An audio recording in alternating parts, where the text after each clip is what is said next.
and welcome to episode 19 of the It's Beer O'Clock podcast with special guest PokeStone. What is going on, PokeStone? What's up? Finally got the tech issue semi-cleared here, so I'm on the phone instead of the laptop. But Listen, phone's cool, man. It's all working out. What's up, Pooch? What's the dog's name? This is Chewy. Chewy. Oh, a great name. Chewy. And this is Rambo. Oh, dude, I love the names. He's a little mad. So we're a First Blood fan? we're fans of Star Wars. We're fans of the Rambo. I love it. That's good. Awesome. He's got ADHD, so I'm gonna let him go because he'll be wild. Go. So how you doing, man? How's everything been since Orlando? It's been good, man. I needed a day of recovery, and then I was ready to go again. So yeah, man, I went to the Rolling Stones concert this week and needed like two. After watching an 80-year-old jump up and down for 2 hours, it made me feel really bad. So we touched on this. We touched on this briefly while we were in the car driving to the convention center. I don't know how they do that. Like, I really don't know. Like, Keith Richards has been pumping stuff in his body at a whole, like, at a clip that no one in history has done before, and that man is still kicking. So you tell me how that works, and like, it's a fountain of youth they found. Rock and roll and drugs is a fountain of youth, apparently, is they're telling me. He's dead man walking because his heart stopped like 3 times, I think. That's all right. And listen, it stopped 3 times, but it started 4. So that's all that matters, right? Yeah, he was jamming though. He didn't look good, but he sounded good. He looked good. For someone that old, rocking that hard, he looked good. It's crazy. It's literally crazy. It's hard to imagine until you see it. So you getting ready for some card party this weekend? I know that Wednesday is a little close to card party. I don't know if you're doing anything tomorrow or Friday, but what's your weekend look like? That's a good question. Mostly prepping in between other stuff, and then my buddy PokeFit, who hopefully is on here at some point, is opening a store. Oh, in Orlando. So I am helping him. I'm going to meet him tomorrow. Kind of go through some cards. I work with him already a little bit on grading his stuff. So more as a little bit of advisor, help around the store and other things like that. So probably drop off a few slabs in the early days to fill his cases and things like that. But yeah, so I'm going to help him kick that off. So that's big. What kind of heat are you dropping off at that store? Low heat because of card party. I got what's left from CollectCon because there was no time in between, right, to really get more inventory. Yeah, 2 weeks, man. Yeah, I kind of fucked up and screwed the pooch, if you will, on the inventory. Anyway, I could have, would have, should have. In fact, I got my pile sitting over here of cards for my next submission, and it's all like the gallery stuff that's taken off, like 5-6 copies of Gengar and all that shit. Nice. Should have had but I didn't. So hey, that's okay. Yeah. Listen, those prices seem to continue to trickle up a little bit. That's all. I don't think we've seen the top of that mountain yet. I'm happy because I got a ton of it. So for some reason, I've got more gallery cards. I could just say gallery, which is trainer and Galarian. So I've got a lot of them. Right on. That's awesome. Yeah. So you got any? You staying in Orlando, or you going back home for card party? What are you doing? Like, who are you meeting up with? What's going on? Talk to us, because I've not been to a card party before. I know this is only the second one. There's only been 2, but just trying to figure it all out. Yeah, you and me both. I haven't been to one either because the other one was in California, and that's far from me. But I've talked to a couple people on the Discord about meeting up. People seem to be getting in Thursday evening-ish. So if there's time to do something, then I offered to pick some people up and go out to dinner or bar or whatever near them. Most of them are staying at I think a lot are staying at Airbnb, and then the rest are at the hotel. That's from what I get. So I'm kind of playing it by ear right now. We'll see on that day, and then Friday you got to set up because the thing opens at 2:00 on a Friday. So. It's 2:00 on Friday. So what? They open up 9:00 in the morning Friday? Yeah, I think setup's 10 to 2. I think it says 10 to 2 on the sheet. Wow, that's tight. Yeah. So just Hence, I'm not a big fan of the Friday shows. I mean, I've done some regional Friday shows here in Florida, and they usually set like Friday's usually pretty weak. I just, it's not the greatest day. I don't know, 2 o'clock on a Friday. I don't know. Yeah, it seems like a strange time. I guess I feel like card party's probably more for, and from what I've seen, like families, kids. I know that the trade up challenges there are insane. Great. Um, Yeah. yeah. Oh, I had a few of those in Orlando, and I hooked one kid up. I definitely upgraded him quite a bit, but it was only a one kid thing. That was my limit for the day.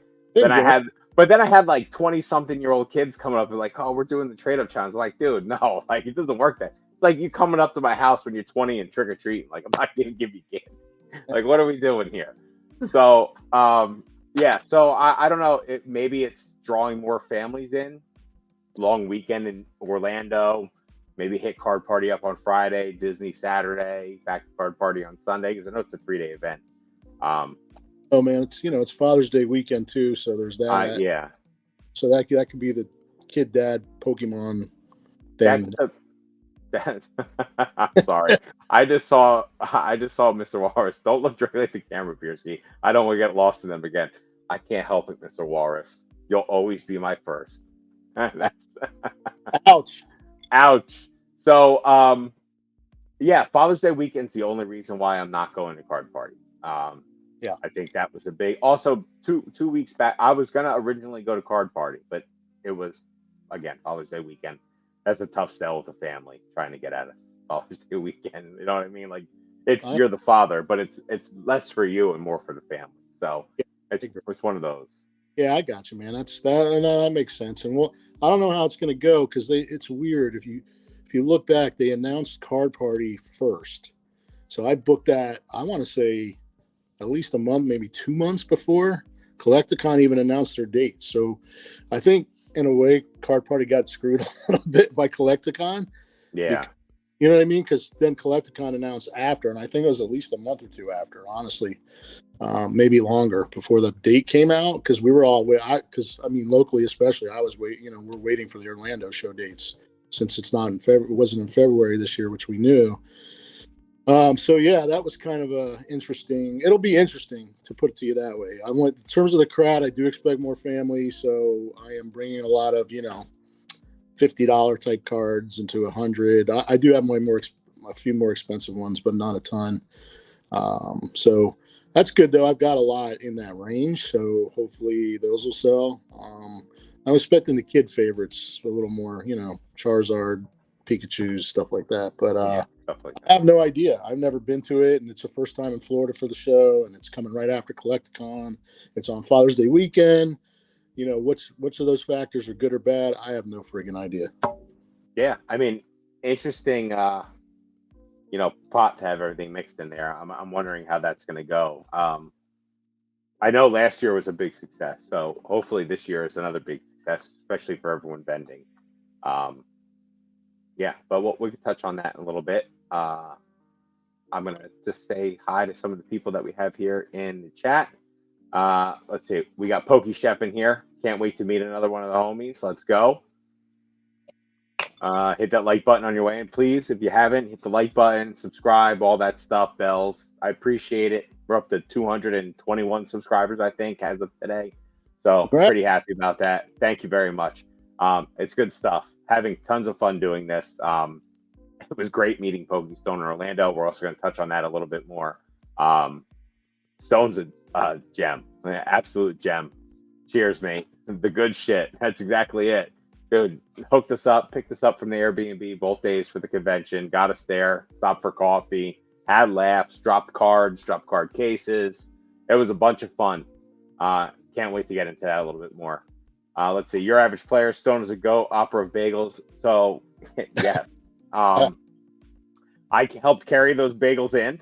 I did not purchase the bagels, but I helped carry them in. Those are some good bagels. The jalapeno bagel with the, what was it, Asiago cheese on top. Jalapeno cheddar. Jalapeno cheddar. Delicious. Like out of control. Needed it. 10 o'clock.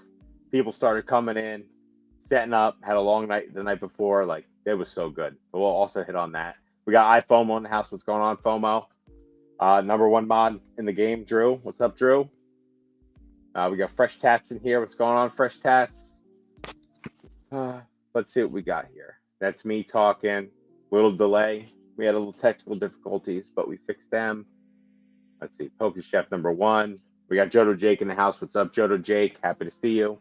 If anyone has any questions for us about Orlando, what happened during Orlando, or anything, please put them in the comments below or the chat below, and we'll get back to you. So actually, I have a few questions for you, Stone, before we go any further. Yeah, what got you into Pokemon, dude? Like, what was like the reason to get into Pokemon? Like, obviously, there's a little age disparity between, I'd say you're one of the more seasoned veterans when it comes to like age wise in the hobby. So I put you up there with like Terry Lake. Like, what got you into like Pokemon? Was it your kids? Was it anything like that? Was it just investment wise? Like, lay it on us. Yeah. So good question. I was waiting for that one. Yeah, I do have probably, I'm going to go a decade, sometimes a little bit more than most people in the hobby, based on the fact I think most of you guys and gals were kids, probably 10 to 14-ish, something, maybe a little younger. I was already in my, I got married in my 20s. I got my kid in my 20s. So I had all that stuff early. And when I had my kid, when he was 3, 4, maybe 5, I don't know, something. When Pokemon came out, like right around the same time, missed the first year, I think, mostly. And then he went to school, came back, started talking about it. So I was at Toys R Us. So I did that. Toys R Us, man. That whole early, I want to say it was like 2000, 2001. Did that whole Toys R Us on Sundays, which was a lot of dads and their sons. There were some girls too, don't get me wrong. But so took him there every Sunday. He started doing the trading thing. I noticed all the big kids taking all his shiny cards. I was like, hey, something's not right here. I got to figure it out. So I went back and I started, looking at the cards more. And I was like, oh, some of these are pretty cool. I came from the sports side, by the way. Let me add that. When I was a kid, I collected comic books first, and I kept them. I still have them. Oh, that's awesome. So this is a deep ingrained thing for you. Yeah, I'm like a collector hoarder. Come from like my grandfather and uncle ran an antique store down in the Miami River for years called Stone Age, actually. Since closed, but I mean, I'm talking for like 30, 40 years they were down there. So there's like a collector thing that runs in my blood. And so I collected at an early age, did the comic book thing, did sports cards. Have 2 brothers, both younger. They both played sports and played soccer and, started in college for soccer teams. Did that whole thing. I skipped all that. So I did the comic books, and then I shifted to Pokemon with my kid, who was way too young for it and didn't know what he was doing, but he was still having fun because big kids would come talk to him. So he liked that. He would give all his shit away, but he liked it. So I figured out he was giving away Charizards, and I probably had a couple first editions in there and stuff. But long story short, yeah, because I ended up finding out what first editions were at Toys R Us somehow and figured out how to buy boxes. So a lot of which I kept, but when he got a little older and his team wanted money for girls, I think he sold like half of them and didn't tell me. So long story short, they were all on binders and stuff because I had that sports card background and I knew to keep them. So like I said, I kept a lot of stuff from my childhood in fairly good shape. The comic books got a little roughed up here and there, but still have all that. I graded some of those. I did the sports card thing. I kind of left the sport, and so I got a program with him. I had to teach him the game because he then wanted to play the game. Okay. So I read the direct. I did it a few times. Or it was pretty bad early. I made the decks for him because he couldn't do it. He was too young. Not that he couldn't from a brain standpoint. I gotcha. So he was playing my decks, and then when he lost, I would get ticked off that my deck wasn't good. So I understand the game because I played it I learned it to teach him. I didn't play it because it was all kids at Toys R Us, and it would have been weird. The perv dad playing Pokemon, little kid. But it was that's where I started, and that's why I'm a decade or so older. But I got into the cards, like I really did. So with him, we started like the collection side of it more. And as he got a little bit older and into school and stuff in the next level, and he actually could comprehend subjects a little better, like we did more collecting. And then, of course, like everybody else, we kind of got out of it, kept all the stuff in binders and boxes and whatnot. Some first editions, like I said, that I figured out how to buy, and just kind of kept them all for years until right before the pandemic boom. Really? Was we had a closet we had to redo in the house, and I like pulled out old shit, and I was like, oh man, all these old Pokemon. And then I was like, I should look some of these up, and some of them had gone because these were from the beginning anyway, so I didn't know the difference. I looked some up on eBay, and they had moved up a lot, but not like they did in the pandemic, which then like 6 months to a year later, they were like skyrocketing. So that's what brought me back in to it. But I also, like, it was my connection to him early when I was young, and I don't want to say I was a kid, but I felt like a kid when I was married. Dude, so I had my first kid at 22. I have one daughter. Very similar. I know exactly what you were a kid when you're 22 years old. You don't know what the fuck's going on in the world. You don't know what you're doing with your life. I'm 35. Sometimes I don't understand what's going on with my life still.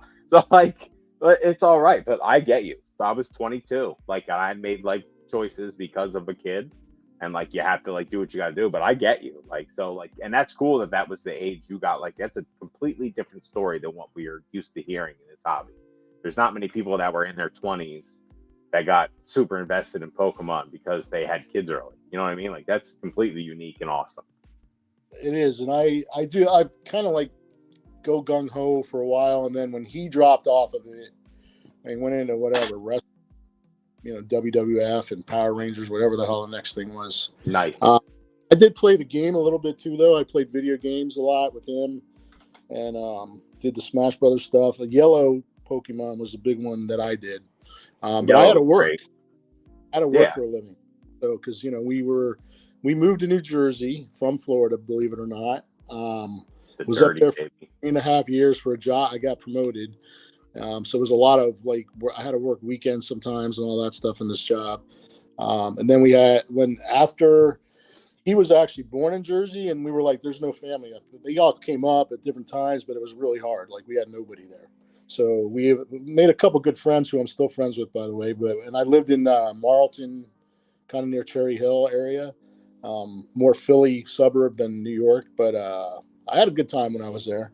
I was young and stupid and, learning a lot. But we moved back as a family and all that. All the families down here. I was born and raised in Miami in the 305.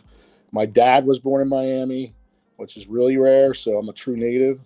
So it was good to get back down here. And then we had the second kid and all that stuff. So been here ever since, back in Florida. But yeah, that's my story. So, so what comic books were you interested in? What do you have tucked away that is like awesome? Yeah. People will be like, I can't believe PokeStone's got this in his closet still. Yeah, man, I do. So I was into all the Marvel stuff. My favorite as a kid always Spider-Man. Nice. But Parker, love it. I got a lot of like more Peter Parker. I think I don't know. There's 18 versions of Spider-Man series, so it's hard to keep up with them. But what I did do, I went to a comic book store when I was a kid. I'm talking like 10, 11, 12, and would buy comic books there. And I got into Silver Surfer, but nice. they were before I was born. Like, Stan Lee wrote the original ones. There's only 18 of them in the original series from like the 60s. They're like, and so you could collect all 18, but they were pretty rare. Even then, they were hard to get. And I remember I put in a request to get the first issue, and it took like 6 months, and the guy finally got it. It wasn't in great condition, but I think I paid $100 for it. And even the condition it's in now, it's worth like $600-700. And that's so awesome. I think I ended up with 17 of the 18, and there's some that are worth, I think, issue number 4 or whatever. It's like a rare one with Thor and all that stuff. I think it's worth $1,000, $1,200. I got pretty good grades on a couple of them. I didn't do the cleaning thing and all that shit. Don't really understand, but I did send them to CGC, whatever their comic book division is, a few of them. But I'm still sitting on stacks of some of them. So nice. I have those, but that's cool. I'm going to give them to my son. and he's into Marvel stuff. So as the MCU got bigger, but that was not existent back then. So it was all comics and cards. So yeah. Were you the one who was talking to me about the 91 Marvel cards? You're It is sending me. them out. Did you Yeah. send them out for any grading yet? Did you send them out? Well, in fact, I got. Grab them, show them, because those cards are so cool. I had a whole complete set binder in my hand once. I think I reached out to Swami. Dude, yeah, they're so awesome. They're over here. I'm trying to. Yeah, Carnage is cool. No, that looks good, man. Yeah, it's like this stuff, but these are all from the '90s. This is all from Marvel Universe 1 came out in '90, and that box is like $600-700 right now.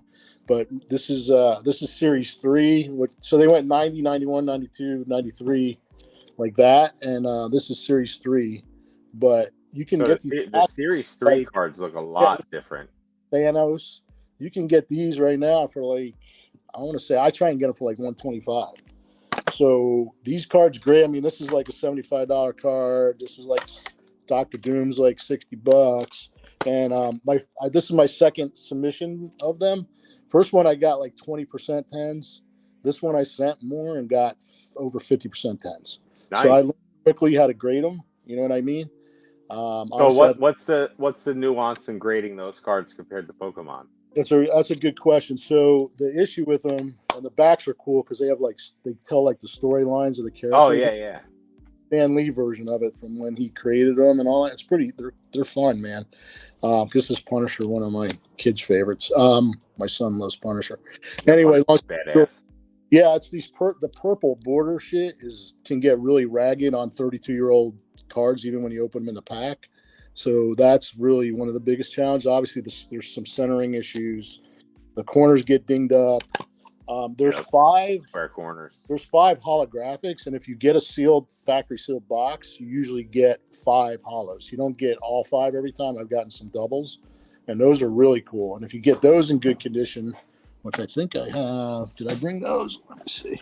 Yeah, I didn't do too great on the ones I sent, but I've opened like 5 or 6 boxes now. I don't even know if you could see it because it's kind of Ghost Rares. Yeah, so this is what I'm talking about. They are so cool, man. That Ghost Rider? This is Venom. Yeah, that's Ghost Rider. This is dude, those are so awesome. The only thing that sucks is they grade so poorly because they get any surface issue on them at all. Wolverine. Yeah, these all got 8s and 1 7, which isn't bad for a 32. I literally opened a 32-year-old box to get them. You know, that's how they come.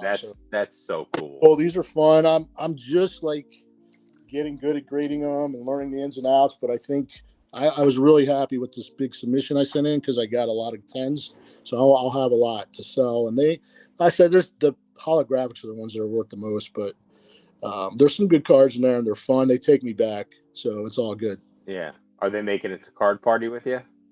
I'm gonna bring them, but I don't know if I'm allowed to sell them because I don't know card party's like all Pokemon all the time, or you can bring other.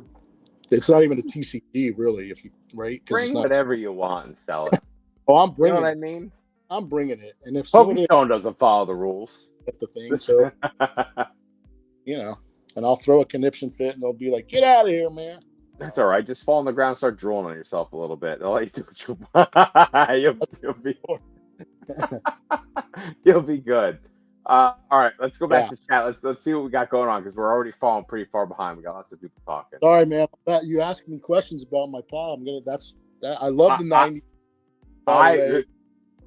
That's good stuff, man. Listen, so when I just started. Well, no, I didn't just start. It was last year, like last January, not this past one, the year before. And I got a new crew at the job I was working at, and I started talking a little bit more about me, like, you know, messing around with Pokemon and trading cards and all that stuff. And the guy's like, "Listen, I have this cool binder. I want to bring it in and show you." I was like, "All right." He brought it in and showed me, and I was like, "Dude, I want to buy this binder from you. This is so cool. Everything was so crisp." He would not sell it to me. He was like, "I'm not selling this binder to you. These were like childhood cards. I remember going to the store again." I was like, "All right, dude, that's totally fine. You should grade these, though. They're so cool. You should grade them." So he ended up grading with CGC over PSA. Okay. Which was a big mistake. Yeah. Even though at the time, I think I even said to him, like, if you really don't care about the grades as much and you want it to look the coolest it's going to look, for those cards, I think that the blue label CGC looks so good just because it was what CGC ran for their comic books. And with Right. the comic cards, it looks so cool. So we did it. He hit, I think, one pristine 10, which was awesome. And then a bunch of 9.5s and 9s and stuff. So once it switched over, I think he ended up sending some of them back to get the 10 Gem Mint 10s. But it was just cool, like getting someone else into grading. He was so excited about it, like with his kids. So it was definitely cool. But those cards are awesome. I'm a big fan of the Ghost Rares for sure. There's just something about the illustrations on those that are so cool. Yeah, it takes me back. It looks like the 80s, 90s. It had a certain vibe and a look to it, all that shit. So that's kind of, yeah. I love the 2000s and the 90s, a little bit of the 80s. Like that's, you know what I mean? So anything from there. So I'm screwing around with Disney cards from 91 as well. And I sold I brought 4 and sold 3 at Collecticon, believe it or not. Now we're in Orlando. So, you know, there's going to be more Disney fans, but yeah. So what do those 90 Disney cards look like? They're really, they're a little bit weird actually, but they're like, there's a world tour type version. Oh, there's nothing weird. That is so that's like that's super niche, cool shit that you don't see ever. This is Mickey in Russia. This is the card Ray. Oh, what with the hammer? That's so cool. Yeah, which they wouldn't be doing this today with our relationship with Russia, but you know. No, but that's just. And then there's like. So hold on. When was that? What year is that? This is all night. This is Impel 1991. All right, so that's right before the fall of the Soviet Union. That's why they had the hammer. It's all 91, man. This card right here, if it's not shill bid, which I'm not sure, it was a buy it now. This just went for $200. Nice. I got the 10 on that. So there's kind of seems undervalued. $200 for old Disney stuff like that. Well, you got modern Lorcana going for like greenies grading crazy stuff. I'm sharing all my secrets, but these boxes, they're also 32, 33 years old, sealed. And there is a shade. There are 2 hollows that are there's 2 different ones. Some boxes have none. So they're really hard to get. And I don't think there's any graded in a 10. I graded one and got like a 6. But I sold one for $75 and a little bit more. I think around 50 for the other 1 or 2. I mean, they sold there 3 out of 4, so I was pretty happy with that. I think as people get into Lorcana more, then they'll look back and these will, because they're very unique. Like there's weird subsets in there. There's also like 1930s comic strip. So I love like the around the world stuff.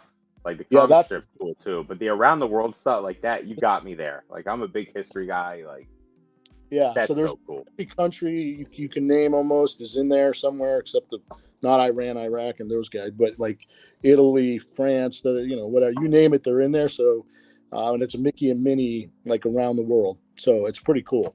And then awesome. There's the samurai stuff from Japan and all that. They did a good job with them. They're fun, but I don't think a lot of people know about them. So. Don't buy all the boxes for $45, please, because that's what I'm doing right now. Stone's play. I'm definitely not doing that right now at all on my computer. It's gonna distract you. That's the other thing that happened to me on Con, and this I kind of got into them before it, and then I've been messing around with the Marvel and this stuff instead when I should have been focusing on Pokemon more. But knowing I was going to both shows back to back, but But you're having fun doing this, right? That's all. Right. That's all that. Like, listen, the money's great, but if you're having fun doing it and it's good for you, like, look at the smile on your face talking about Marvel and Disney cards from 1991. Like, it's awesome. Yeah. I worked for Disney for over 10 years too. So you said, yeah. So we could touch that a little bit too. All right, let me get through some of these comments, and then we're gonna dive into Orlando. All right, sounds good. All right, so we got Pokey Chef, Charlotte, Jake. What up? I don't know. I'll be at Charlotte for 2 days though. I'm super excited. You should try and make other Collecticons this year, if you can, Stone. I don't know. I'd like to, man. I just gotta figure it out, but I'd like to. Charlotte would be on the short list. Charlotte should be on the short. Charlotte's a good one. I can drive to it. So I had a great time. So Charlotte was my first one, so I think I'm biased on it too. But I had a really good time there. So all right, let's see. We shall see. We got to see how much I spent at Card Party. Jodo Jake, get to Charlotte. We got Tennis Wolf in the house. What's up, Tennis Wolf? Great seeing you, man. The Bagel King. So Tennis had nothing but nice things to say about you with the bagels, dude. You were the bagel master, the s'more master, the crispy. You were the master of foods that weekend. Got a s'more, you were doing really, and a bagel, you were doing really well. Yeah, I did pretty well. I did well there. Not so well selling, but I did really well with that. I felt a little bit of the greeny pain in Orlando. Um, like I said, we'll touch on that a little bit. I think there's some things I need to change and start focusing on some other things. But let's see. Was there last year, had a great time. That's great. Card party round 2. Let's see, Mr. Walrus. Yeah, I'm sorry. I already stared into your eyes, Walrus. I can't do it again. We got Terry Lake in the house. What's up, Terry Lake? Care Bear's in the house. That long Viking hair is so majestic. Well, I appreciate it, guys. I'm gonna let it keep growing out. I really would like to get it to my waist. If I can get it that long and just do some crazy stuff with it for a little bit, that's where I'm going. No shit. Oh yeah. So I've donated my hair before twice. I've grown it out, cut it really short, donated it. This time I think this is the longest it's been. I just want to try and get 2 donations out of it at one go. So I'm just going to grow it as far as I can.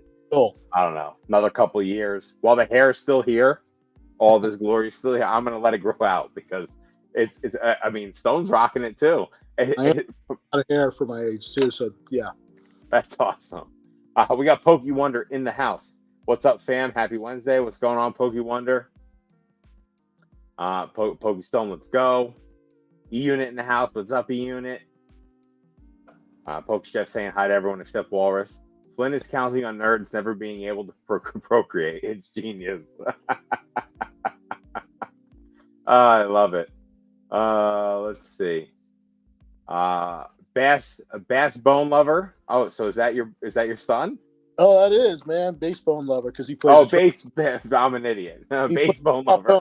Plays a trombone. That's why. So I was like, is the dude picking his teeth with bass bone? Oh man, that's great. So awesome, dude. Welcome here. Your dad's a freaking gem. I don't know. Listen. I'm gonna say it over and over again. Keep meeting great people at these events. PokeStone is no exception. Dude was a gem. Picked us up. Bagels for everyone. Coffee in the morning. Paying for parking. Dude was killing it. Because I had to drive around the parking lot like 7 times to figure out how to get out of it. I heard that was your fault, not Ponga's fault. His line was, "You live here." I go, "Dude, I don't hang out with them." I don't know the parking lot system there. That's the perfect Ponga line too. You live here. Like it's direct to the point. Why don't you know where this is happening? Like I love that. I'm here to support Beerski and PokeStone, not Walrus. Damn, a lot of Walrus hate. I know, Wonder. You're a world class hater. Oh man, that's good. Let's see what we got here. Force kids into Pokemon. I feel ya. Stone was like, "Where did I go wrong when the kid wanted to play?" Oh yeah. So hold on. So let's talk about this real quick. First of all, if you play Pokemon, why are you not coming to my TCG tournament in New Jersey? Second, did you ever play yourself in the tournaments? Did you play anywhere, or you just didn't want to get involved at all because it was all like, I don't know, Toys R Us's and stuff, little kids and being. Yeah, I didn't do like the major tournament stuff or anything like that. So, but I played with my kid. And then there was a couple dads there. We would like goof off and play here and there. But this beer just spilled all over my pants. How many beers in are you, man? Because I know I had a few tonight. There's literally I just have beer pants right now, ladies and gentlemen. This is great. All right, continue. Stone, I'm sorry. So I played the game, but I didn't play it like seriously. And I made the decks and kind of lived through my kid playing it and hoped he would he did a couple of the bigger tournaments here and there. I remember one time some kid scanned him and I called some guy over and the guy let him get away with it. I was like, F this fucking tournament, man. So I was like, the kid like cheated, took a card, he pulled it back or something, like you're not allowed to do it. You know what I mean? Shit like that. Oh, okay. So I got turned off from that stuff. And then my son, baseball lover, whose name's Jordan, he grew out of it, so I didn't play from after that. But I know like the how the game works and all that shit and HP and what it really means and da da da. So yeah, I understand it. Ever think you're getting it back into it? No, yeah, that and the Game Boy stuff, which I actually liked yellow, and sometimes I still have the cartridge. For some reason, I kept everything, man. I got so much shit. That's why I can't put anything. That's why I don't do sealed product. I got no room for anything in this. And I live in a 2-story house. You would think I could fit it. We have a storage unit, and that's half full, 3/4 full. So people love the sealed product, man. Yeah, so I agree with you. It's in it. Price wise, it's the right move. But long story short, yeah, no, I didn't really play the game, like seriously. Okay. If you're gonna tuck some sealed product away, I think the Glory 2 Team Rocket set might be the one to tuck away. I don't know. We can talk about that a little bit too, but pretty excited about that. I'm not the biggest Team Rocket Returns fan. If you watch Box Nostalgia podcast with me and Ponga, shameless plug. You can tell that I'm not the biggest fan of that set. I think it's definitely an overrated set. That being said, something like that coming back after 20 years. I think Team Rocket Returns came in 2004. PK was right. I was listening to his podcast. 20 years later, might get gold stars again. I mean, the stars are lining up for the second half of Scarlet and Violet to be fucking insane. Gold out of this world. And I mean, gold new, and I'm thinking like not regular, like full art gold star Pokemon cards will be just insane. Why couldn't they do it though? They just they did the thing with the Master Ball, and there's one per box. And I'm not saying they would get, but it's like they're semi version of serialized, but they've done it before with gold stars. So it's like I definitely don't want to see one per box. I feel like one per box would definitely be bad for the gold. One per case. Oh, one per case. Oh, like it was. Yeah. I mean, they could do one per case could be a thing. I think I don't know how much the modern collector would like that so much, because then I think, but that could increase case prices to a crazy thing where you would. That's why if I'm the Pokemon company, that's why I'd be doing it. It's about the money. About the money. I mean, you would see single box prices would be way cheaper than full case because you're guaranteed a hit. So that would be something interesting. I'm just looking forward to that set. I think if you haven't seen PK's live about it yet, please go watch it, everyone. I think he said what a lot of people were thinking. He's been saying it for a while now. I just think there's big things coming for Scarlet and Violet. Not unlike, so I'm going to say this too, not being in the hobby for super long, but just seeing almost 2 full cycles go through now, this kind of seems to be like maybe the pattern. First couple sets are and then the back end is awesome. Yep. That kind of seems like how it was with Sun and Moon, and then Sword and Shield, and now Scarlet and Violet, where the back half is where people are interested. People are a little into it. I think they kind of just get those playable cards out those first couple sets and then really hammer into it, because you're going to have Gold Star set. Team Rocket's going to be on ETVs. I'm not saying they will. I'm just saying if they wanted to just kill it and sell out and start the whole sort of pandemic riot lines, not the bad shit where they were shooting each other in the parking lot, but the good stuff where lined up and they sold out and you couldn't even get the I mean, that's what it would create. So it would be a frenzy, because the Master Balls, think about it, they were a frenzy once people figured them out, and that's a massive reprint right now. But I mean, like I said, they are about money, so don't forget it's a business. So they could do it. I don't know why they wouldn't do it.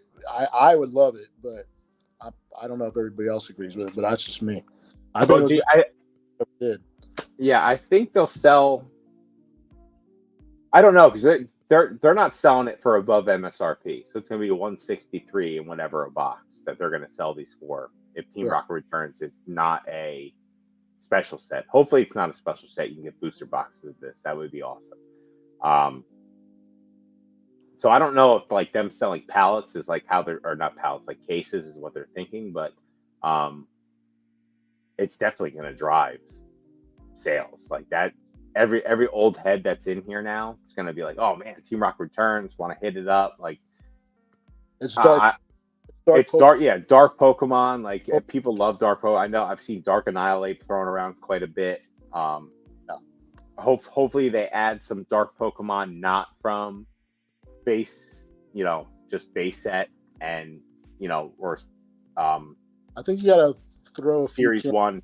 Yeah, Kanto Johto region dark in there, but I think you can do some of the modern Pokemon that they're trying to like evolve into and the past present shit and all that stuff with.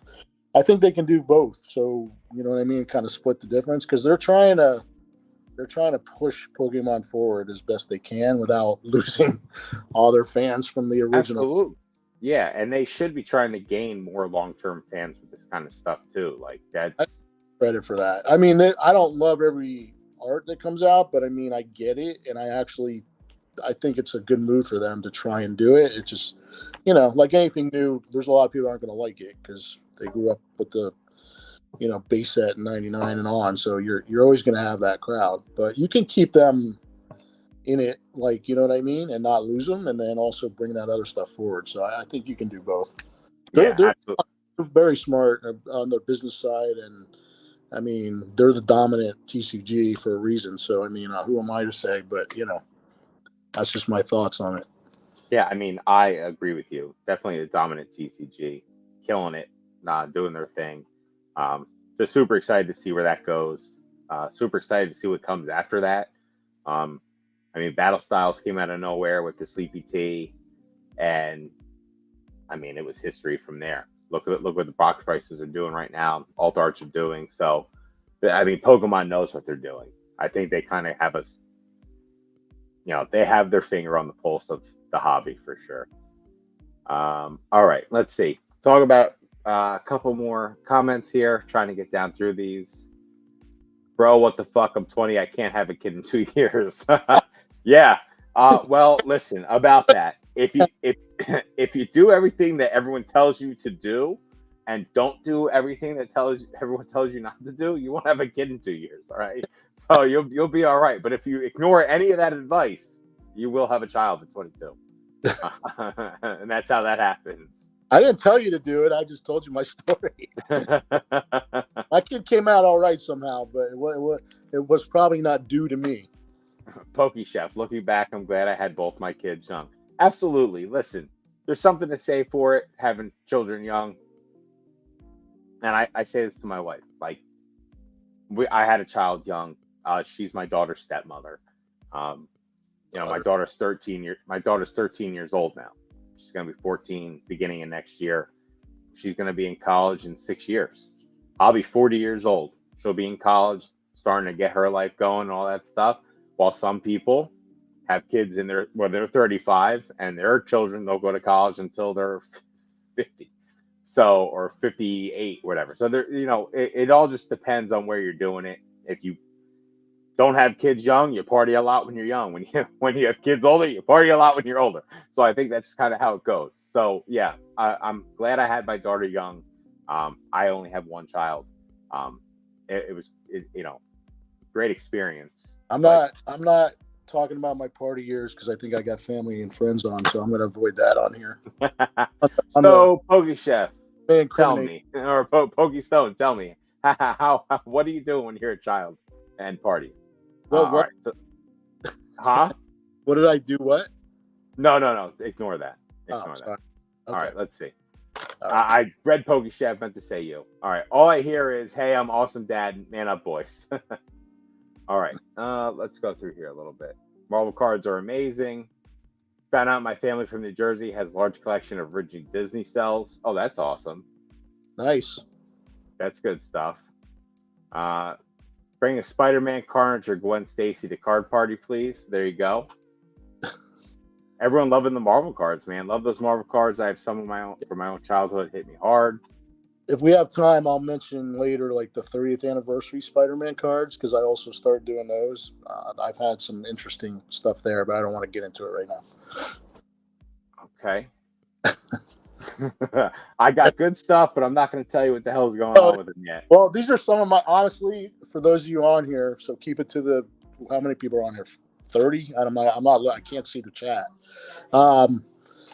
But whatever they are, just keep it to yourselves, please. Don't. But I seriously like these boxes are. You can if you can buy a 32-year-old box of Marvel for $125, which is retail for a Pokemon or any booster box of 36 packs, and get some high quality stuff plus the holiday. I mean, it's kind of ridiculous, right? So I'm saying people aren't going to be clamoring because they don't know what they are, but when you put them out, they sell. When I put the Disney cards out, they sold. So I didn't have a lot. I only had 4 at Collecticon, and 3 were gone, and I was happy with that. So I'm just saying, like, it's, and I think people start looking back a little bit and go like, okay, I'm into Lorcana and Disney. Oh, I didn't know there was these cards that existed in '91. So they're different, and so I think there's some value there. So I kind of go against the grain sometimes on purpose. I follow it when it's hot. Like I got the galleries just because I got them. I didn't really plan it, but because a lot of these are like the last couple of years. But my I just didn't do anything with them, and now I'm sitting on like this ginormous. This is just some of mine, like stacks and stacks of these things. I've got to Is get that them. all? What is that? I've got these are all gallery trainer. Look at how I've got. God damn, what do I have? How many of these do I freaking have? Oh, that's awesome. I mean, it's just ridiculous, seriously. So I've got to get these graded. But that's why I'm saying I screwed up at Collecticon. I could have been knocking it out of the park with these, and I didn't grade them in time. So that was my fuck up. But yeah, You could definitely get those graded sooner than later, though. I would send them out. So my latest PSA sub sat for 2 weeks. It got uploaded into the system, and then like 5 days later, it's now scheduled for grading. So I don't know if I don't know what other shows you have going on around there. I'm sure Orlando is like a spot where you're going to have a ton of stuff going on. well, I don't know if you do local shows other than Orlando. Yeah, there's I do a local show every quarter with PokeFit Trading, and we're supposed to go to Miami Beach if we're doing that one. But there's Miami, there's Tampa, there's Jacksonville, there's Orlando, and we're right in the middle of the state, so you can go anywhere within 2-3 hours. So there's basically a show every weekend if you want to do it that way. So it's just trying to figure out the travel, the expense, the gas, and if there's going to be enough Pokemon people there. Because I've done some mixed shows where it's more like toys and things like that, and I haven't done as well there. So I prefer the TCG ones, but there are some Comic-Con. Comic-Con comes to Orlando every year, and there's some big shit here. So it's there's a show every weekend if you want to go to one in Florida. But I think some are better than others. So the one we're doing here, it's Saturday only. I'm in and out one day. You know what I mean? It's all local. The tables are like $60, and you get a that's super $50 meal credit at the Drive Shack, which is on multi levels, and you can even put your tables in it if you want to rent a golf bay. So it's inside and outside. It's like a cool show. There's sports there as well, but I've been doing that show for about a year, and so I skipped it for Collecticon because it was like the same month, but I'll do it again in the next quarter. Okay, so I vended with a guy who did sports only, and sports only guy was awesome. I had a really good time with him. Yeah, he was a little bit older. He had a ton. Like I think he had 2 tables and like 4 cases, and they were just packed full of stuff. And he had his finger on the pulse of that hobby too. He had the players people were looking for. He knew where everything was. He was on point. So I think sports. I think Pokemon can learn a lot. Like Pokemon vendors can learn a lot from the sports vendors just by seeing because it's been around for so much longer. And like those guys they know what the hell they're doing. He came there, there was no like Zion cases. It was all Milwaukee cases from Home Depot, packed with cards, with rollers. Like he just rolled that shit in and put it all out, and it was awesome. Like he had a great time. Him and I conversed a lot and bullshitted a lot, so it was fun. I like some of them. They're a little more like cutthroat. I think some of them than like the Pokemon community in general. Not every Pokemon, but like here, like the people on this podcast and the groups we hung out with at CollectCon 3 sections. It's like a community, right? And you feel that. Yeah. I think sports is a little more isolated for some reason. And like people I talked to, and I did sports, and my brothers, especially my youngest brother, was like big time in a grade. That's how I got into grading, by the way. He used a middleman called KK Sports, which is still around. They were cheaper than going direct to PSA at the time. So that's why. Really? Yeah. So I used them, and they're good. They got shit back, but after after the 1.5 year shutdown, where my cards were in limbo for 1.5 years, I was like, fuck it, I'm just going to grade my own stuff from now on. So I've been doing it since, but I started with like a middle. So Okay. I've never middlemaned. My first submission was to CGC. okay, It was like right when the pandemic was kicking off. I didn't know what the fuck I was doing. I was sending anything and everything. I was like, dude, these cards look great. I'm gonna make so much money doing this. Like I said the Wonder, like I thought I was a millionaire. I was like, I got all these Pokemon cards. They are worth nothing. Like you got all the fours back. yeah, 4s and 5s, 8.5s, freaking just what a joke. So but learned real quick what grading was for sure. When was the first time? What was the first card you graded? I don't remember all of them, but I know I sent a batch from the binders from the early days, and I got a 10 back on the first submission I sent, which was like I was like floored by it. I remember, and I still have awesome feeling forever. It's actually the base set the base set Pikachu, but it's Japanese, so it's an base set Pikachu. And it was sitting. I literally had it sitting in binder for all those years, and it got a 10. So I was like, that was the only 10 I got in that whole submission, because I didn't know what I was doing either. But I was like super excited. I think it was the only Japanese one I put in there too at the time. So I was like, I'm just gonna throw this in there and see if it great. And it got the 10. So yeah, that one's kind of like my favorite card that I'll probably keep forever. Oh, that's all right. We got PC favorite card. So that's an awesome story. Like that. So that. The first 10 you get is such a huge win, and you feel so good about it. Like you're like, all right, especially something adult. I think one of my first 10s was it was a Japanese. Oh man, what was it? Lieutenant Surge's Raichu. All right, there's an old one. Yeah, awesome card. I had a binder full of old Japanese stuff. I sent a bunch of it out. I think I got a 9.5 CGC 9.5 on a oh man, Blaine's Moltres. Unfortunately, I should have kept it and upgraded to the 10, but this was 2 or 3 years ago now. You didn't know. Yeah, but all right on, man.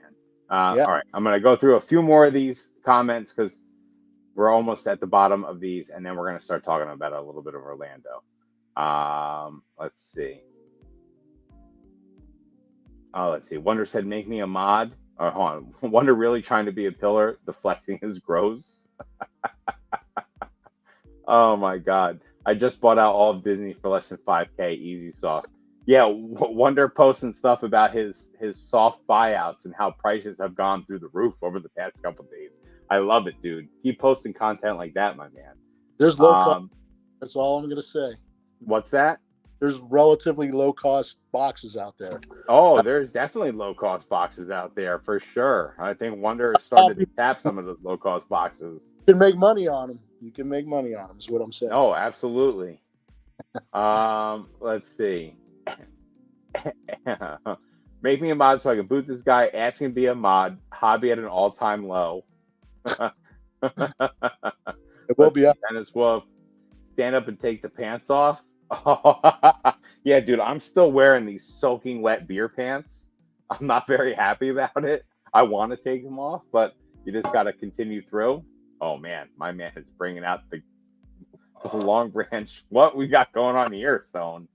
This is what I'm drinking. This is what I've been drinking. Pour it up, baby. Sipping. Yeah, so my buddy's in from Boston, my best friend. I've grown up with him since I was, 12 years old, 11, 12. So I hadn't seen him in a while. I think since Christmas, actually. So we stopped, went to the bar, had a couple drinks. This is, Dan does this, so I think it's okay for me to do this. Go to the bar for a little bit, have a couple drinks, and then do a live. So that's what we're doing. Thanks, Dan, for showing me the way. I appreciate it. We got Ernie in the house. I think Ernie was in here before. We want to see the spill. Listen, it's kind of soaked in now. I can't even show you, but I'm sad because this is like an $8 beer can, and now it's on my pants, unfortunately. You sure that stain wasn't there from something else from long ago, or you just... What fight? What are you saying, PokeStone? No. I don't know what you're insinuating, but it's definitely not PG, buddy. I'm trying to keep your shit PG-13 because I'm going to go hard off sooner or later. Great dad taking his kids all the tournaments. Sunshine Rescue Mom. Oh, this is your wife. It has to be because I can see your dogs, Chewy and and Rambo. I love it. Thank you, Sunshine Rescue Mom, for being here. Appreciate you. Make sure you hit that like and subscribe button though. Don't want to miss that. Yeah, do that. Do that. L take Beerski Rocket set. I'm sorry, Fresh Tats. It's how I feel about it. Pong and I did it. Rocket is not that great of a set. There's some cool cards, but I'm gonna stick with what I said. Coming off of Team Rocket or Returns? Team Rocket Returns. Okay, all right. Yeah, you know those EX. They didn't hold a candle to the E Series sets and those cards. So that's just how I feel about it. Again, I don't have nostalgia for a lot of these sets, so when I'm saying this, it's just me seeing what I'm seeing now, and going against what we have now. So a lot of it is kind of, it's a little off because I didn't grow up with those, so I don't have that nostalgia for some of those sets. Pokemon or Team Rocket, an overrated set. I'm literally speechless. Team Rocket Returns. I don't know what to tell you guys. I didn't play with that stuff. That wasn't my game. It's a hard Wonder, set go to back grade. to collecting My Little Pony. Team Rocket was when the art took off. That podcast sounds awful. Dude, I got to tell you, just a quick aside, man. We for some reason we checked in a hotel somewhere. My wife, I think my kids were with us. She'll probably remind me, but it was like a brony conference, and I was like, we had no idea. So it was all males that were into My Little Pony. Okay, My Little Pony. That's the thing. Dressed up as them, carrying around backpacks with the stuff shit, and like it was unbelievable. It was like on the elevators in the restaurants at the front desk. I was like, what is happening right now? I mean, it's just surreal. So they literally call themselves bronies. I'm sure some of you are bronies. Sorry if I'm offending you, but yeah, that was a one.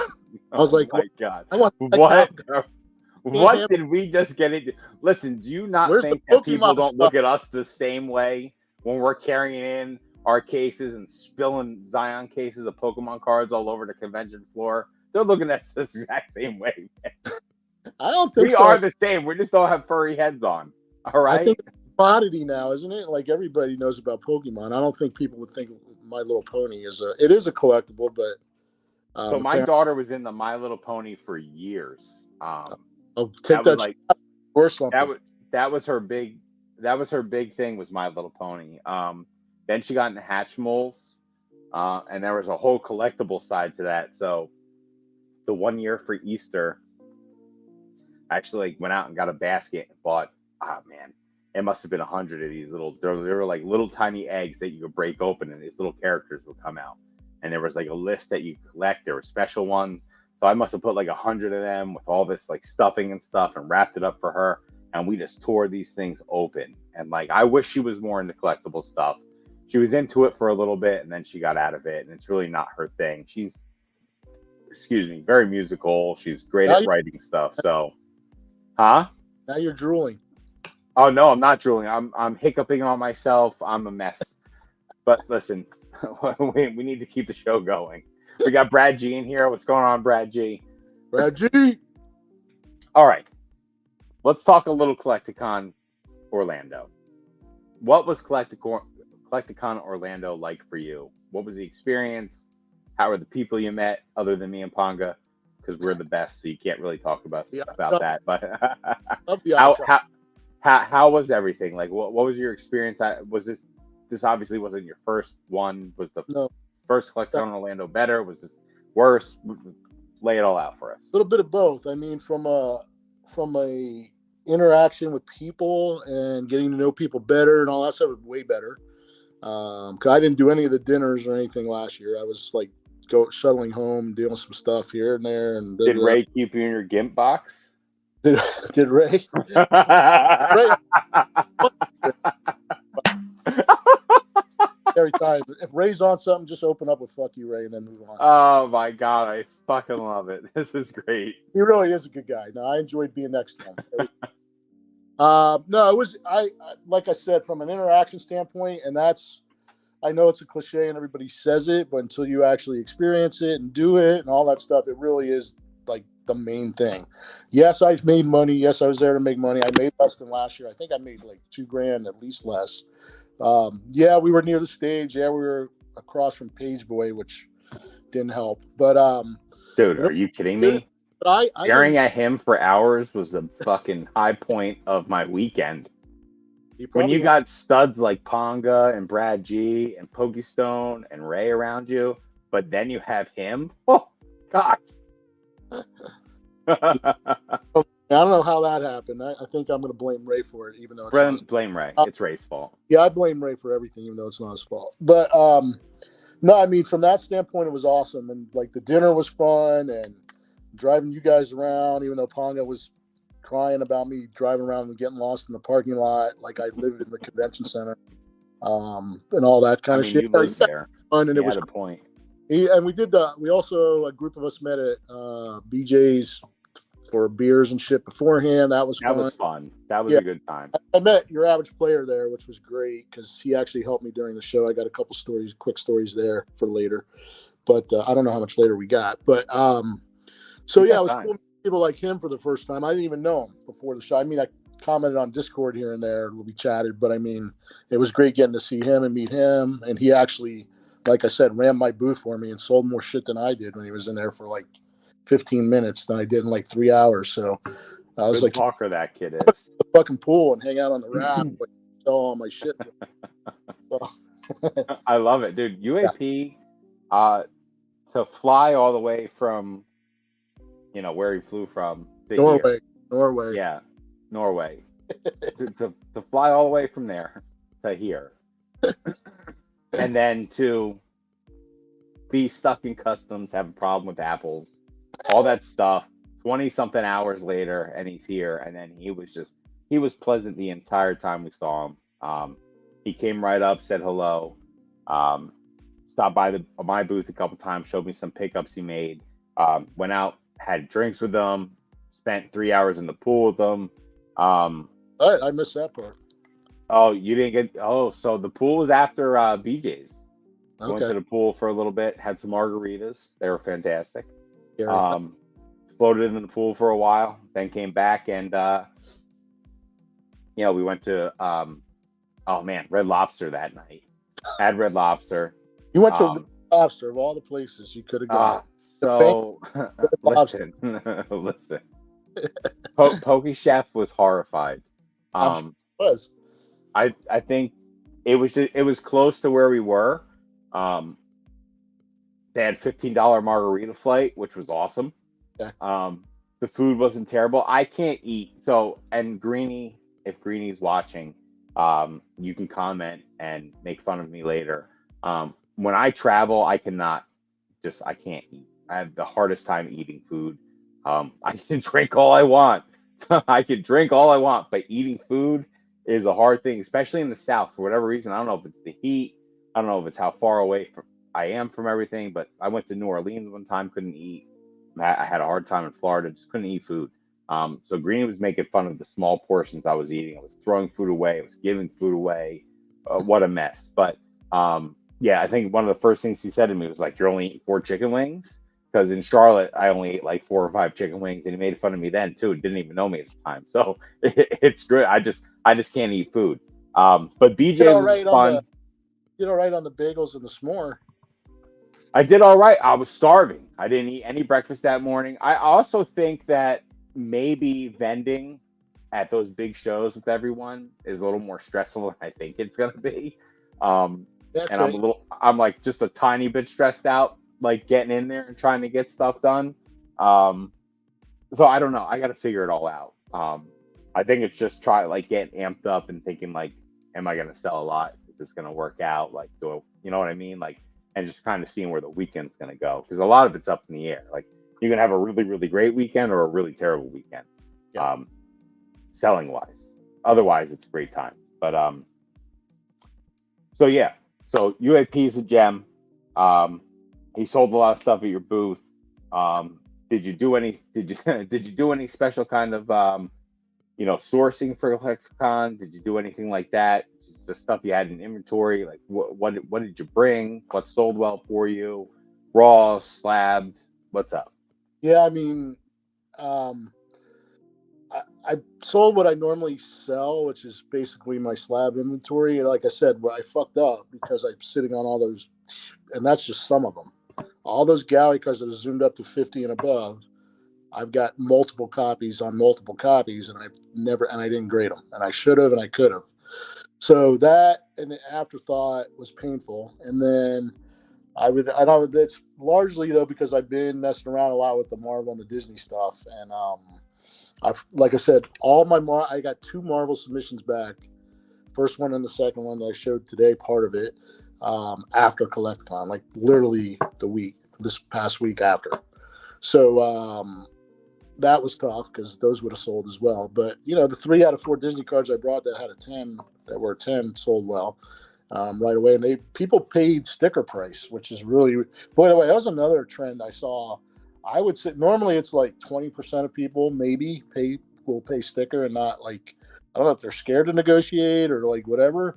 And so I always leave a little in there, not a lot. And some of my cards are priced like more at market or below than others. But long story short, I couldn't believe, I'm saying like 40-50% walked up and just paid. I had a $295 reverse Ampharos, which is really hard to get comps on. There's like 3 of them that got a 10. It was a CGC 10. I think I put 195 on it. The guy just paid sticker on it. I was like, really? Okay, cool. So, I You mean, it's showed just me stuff. that card, and then you came and Yeah. gloated about selling it. Yeah, Yeah, 'cause man. I didn't even know it was going to sell. And then B, I marked it up a little bit. 'Cause I couldn't, it's like I said, I couldn't even find comps on it. It was ridiculous. So, um, like that kind of stuff. It's just weird how many people paid sticker. I don't know if you had that happen, but it was like way more than a normal So show. I had people that came up. I had very little negotiations with people other than when we were doing trades. Yeah, And that. again, yeah, trades are newer for me. Again, still, like, I haven't done many trades, so this was another trade experience. I traded with an awesome guy. Tennis Wolf knows him. His name's Aaron. I don't know if he has a YouTube presence or an Instagram presence, but the dude is awesome. We did a trade for some slabs for some raw binder stuff. Ended up being really well for me and actually saved my weekend. For whatever reason, I was not moving my my slab stuff at all. I was having a very hard time doing it. I had some good cards in there. Nothing that was, excuse me. I guess that I was having. I don't know if it's me having too cheap of stuff, or it was me just trying to. And I talked about this on Wonders podcast. Scared money doesn't make money. I think for the first year or so, I had a lot of scared money in this hobby. I didn't want to, like, blow it all and lose it all, do something stupid. I had that bad experience with the Charizard UPCs where I spent, kind of whatever money I had to just like play around, spending on there, and kind of got beat up by it. So I think that scared me a little bit. But now, like, seeing what Collecticon did, seeing what was selling, Raw is definitely moving at Collecticons. I was also standing next to Ponga, who was selling tons of alt arts at a clip. I know Dan Ketchum Collectibles came over, put a lot of cards in Ponga's case, and Ponga was selling through those too. So little light went off in my head. I guess maybe focusing on something a little bit more expensive with one grading fee instead of spending a little bit cheaper and having 10 grading fees on something and getting the same return. Things are starting to like make a little more sense in my mind with some of this stuff. So just trying to figure it out. I think it's going to be a while before I spend another Collecticon. Oh, really? You're not going? You're going to Charlotte, though, aren't you? I'm going to Charlotte, but I'm going to Charlotte to walk. I think I'm gonna walk Charlotte. Jersey, I'm gonna walk. I'm signed up to vend Chicago because there's just so much going on in Chicago. But I want to see where I'm at then before those tables go on sale. Again, I'm all over the place. I've said stuff 2 weeks ago, 3 weeks ago, a month ago, saying like vending is going to be my new thing. I think local shows vending, yes. Big shows like that, when you have heavy hitters from all over the country coming, and I think the clientele is a little bit, and I say this not like insulting them, but like higher class. Like you have people there that are willing to spend tons of fucking money. Like when the guy came up and bought my binders, we did a deal for the binders. He had just done a deal with Larry Sherbert standing next to me, Fujisan cards. He was just pulling $100, thousands of dollars out of his bag to buy stuff. So there's definitely a difference in clientele between a CollectCon and a local card show. I do believe that. And again, I'm not like Joshua Card Shop. I don't know as much as someone like that does, so he may have something else to say about. But from my own experience, like I think CollectCon is that is like big time stuff. Like, and I'm not trying to deter anyone from going and selling at these. Like, do it, please do it. Like, it's a fun learning experience. I had a great time. I love interacting with the customers. I love interacting with the people and talking Pokemon. I just think that you need to be very careful with what you bring to these shows, because if you're going there to make money on top of travel and food and all that stuff, it's not as easy as it seems for someone that's not like really, really, really, really like far into all of it. You know what I'm saying? Like I'm trying to be like as honest as possible here. Again, had a great time. I just sold less than I thought I was going to sell, and I feel like it's because of decisions I've made in the past with what I'm grading and whatnot. You're saying you're not far into it from the grading slab standpoint enough? No, not that. I think I have that under wraps pretty well. Like I know how to grade cards. Like I've learned how to grade cards over the past years. I think it's just what I was willing to put my money into, and like comfort level of trying to figure out where I sit in the hobby, and me thinking that I was going to do better. And I did this last year too with Charlotte. And I was like a little disappointed at first there too, with the sales aspect. Everything else was great, just like selling in general. I think that if you're going to something like that, bring the heat, especially when it comes to slabs. People want the heat. People want what's hot and new and expensive and awesome. People don't want 20, 30, $40 cards. They sell, don't get me wrong. I know a lot of people that sell them, but from my own experience, I feel like I need to do something a little different moving forward to make something like that an expenditure that's worth it. If that makes sense. Speaking on the $20 cards, my first sale of the day was to, and Ray knows him well. It's like a German guy who I guess. Oh yeah, you were talking about him. Yeah, he bought. I gave him a really good discount, but I had these junk slabs I've been walking, and they keep growing. You know, my old stuff and stuff that never sells, and basically they're on the high end they're worth 20 each, and below I think. And then he wanted them all for $10. I said no. I said on this little stack over here, yeah, but these I got to do 12, and this I got to do 15, and so. Kind of split it up, and I had $1,000 sale in like the first 20 minutes from him, which was great. And I unloaded like half to 3/4 of my slabs that I just wanted to get rid of. Yeah, your junky slabs. That's awesome. They're good cards, but they're shitty grades, or they're 9s that are not just nobody wants the 9 because it's modern, that kind of shit. Like that. Yeah. That Eevee trainer in a 9 is worth $20, but in a 10 it's like 60, 70 right now. So. Yeah.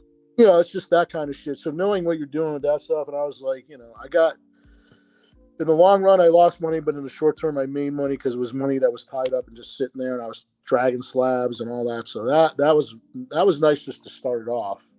Get rid of those 20. So that does happen, but you got to be willing to discount and just move the crap out of the way. But I wasn't counting on that stuff. I just had it with me and was like, I finally got somebody I can unload a lot of this shit to.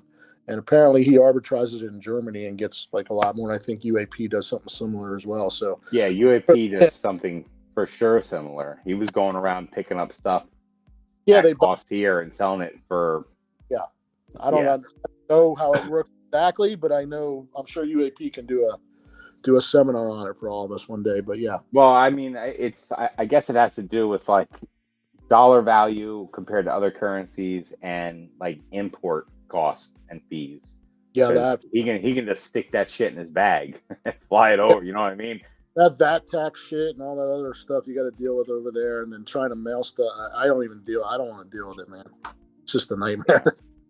No. So I'm still, and again, I keep saying it. I feel like I'm a broken record, and it eventually I'll stop saying it. I'm learning in this hobby every day.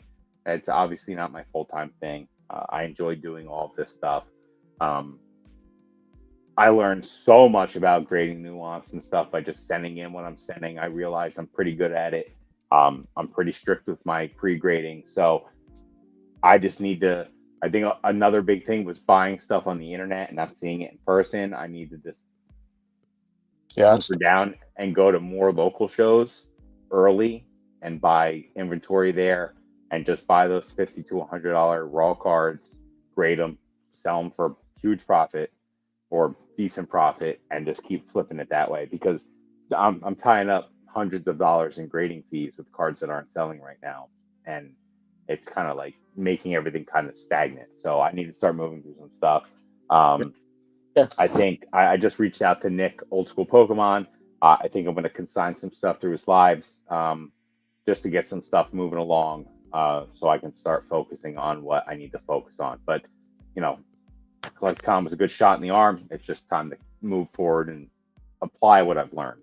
So, if anything, just keep learning in the hobby, everyone, because you don't know everything. I don't know everything. I'm yeah. so there. It's me down here, like you can't see me, and then other people way up here, and it's okay to be down where I'm at. And I I don't think, think you're. I've heard other people say it before. You're not as down as you think you are. Like, you know a lot. Like, just being able to host a podcast like this and talk Pokemon cards and know what era's what and all that, and the things you know about grading and all the other nuances of making money. And we assume, but it's like, Pokemonos is the 1% of the 1%. I don't know if it's that small, but I think even people on here right now know a lot more than the average Joe in the hobby. So oh, and so yes, you're going to get the whales and the smart people that are looking for.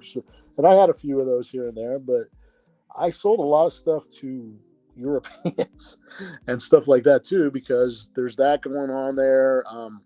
And then even that guy Pika Papa, I don't know if you know, he's got oh like yeah, a Pete, dude, he stopped yeah by. What it was great meeting him. It was awesome meeting him actually, and he's got a yeah pretty good following. yeah he's a good guy. I talked to him about going to card party because he wasn't going to go. I think I talked him into it, even though I'm not like the YouTube guy, which is kind of ironic. But I said, "You're not going to card party, dude. You're like you're a big YouTuber, aren't you? Like that's your thing, man. And they're all going to be there, and there's seminars and all. I would think you'd go to it, man."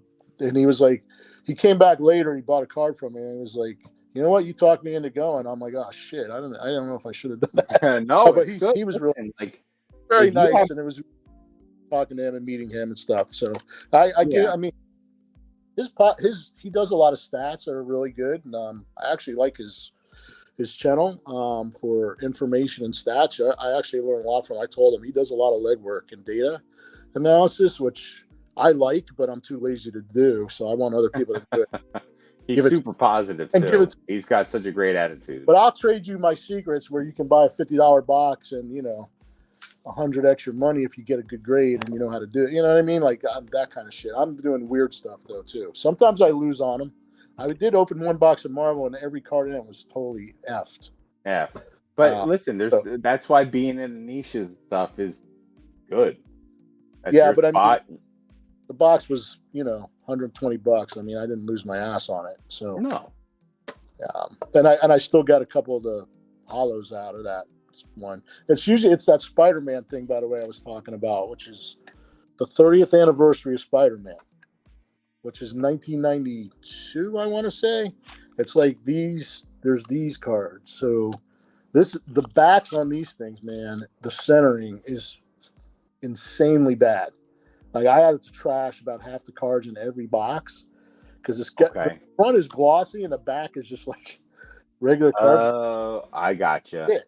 And I'm telling you, man, but there's every box that's sealed has prisms. So these Oh, here, yeah. you can grade these, and every box has that I've opened that's sealed, and I emphasize the word sealed, so it's got to have the shrink wrap. Is these are 100, 150 and a 10, that kind of stuff. So you can move these. What's the 10 rate on something like that? I don't know because I haven't actually. This is the one I just opened a couple boxes and pulled out the prisms and some of the better cards that are actually centered on the back somewhat. And some of the cooler cards I like there's Venom in here. People love Venom. You know what I mean? This Spider-Man's really kind of neat. Oh, that's a cool one, yeah. Shit like that. So I mean, there's cool cards in there. It's just getting them fucking centered, man, and like not effed up. From being they're 32, 33 years old too, sitting in a box. These have shit quality though. I will tell you right now, if you do them, you can get these for under $100. The boxes, okay? So you pull 3 prisms out, and then if they're salvageable cards, even if you get 20 out of it, I think you make your money back. You're 10X. making your money back plus some, yeah. 10x. But you got a grade. I just don't know. I'm sending this stack in, and we'll see where I am. So I can't really. I'm not advising people to do it, but that's what I'm doing on the side. I spent time fucking around with all of it before Collecticon, which is why I didn't grade the other stuff that would have sold. But that's my lesson learned. But I'm having fun doing it, and the stuff does move, so I think it will. Anyway. And so as this alt art thing continues to go crazy and everything's happening, I don't know if it's so much like Ponga said this to me too, like last year when all the Japanese tag teams and all that stuff and the waifus were going nuts, there was a lot of Chinese buyers in the market eating that shit up. I don't know if it's the same now. I think it's definitely not the same. I think it's more like homegrown and Japanese market as opposed to Chinese market. I think some of these alt arts are just going to hold these values. You think that the values you said? I don't think they're going to go super. I don't think they're going to crash like some of the tag team stuff did. I don't think they're going to go up. I think they're going to hold some of their value. I know the Umbreon has come down a little bit. I know it was coming down at CollectCon 2 weeks ago, but some of this stuff is just.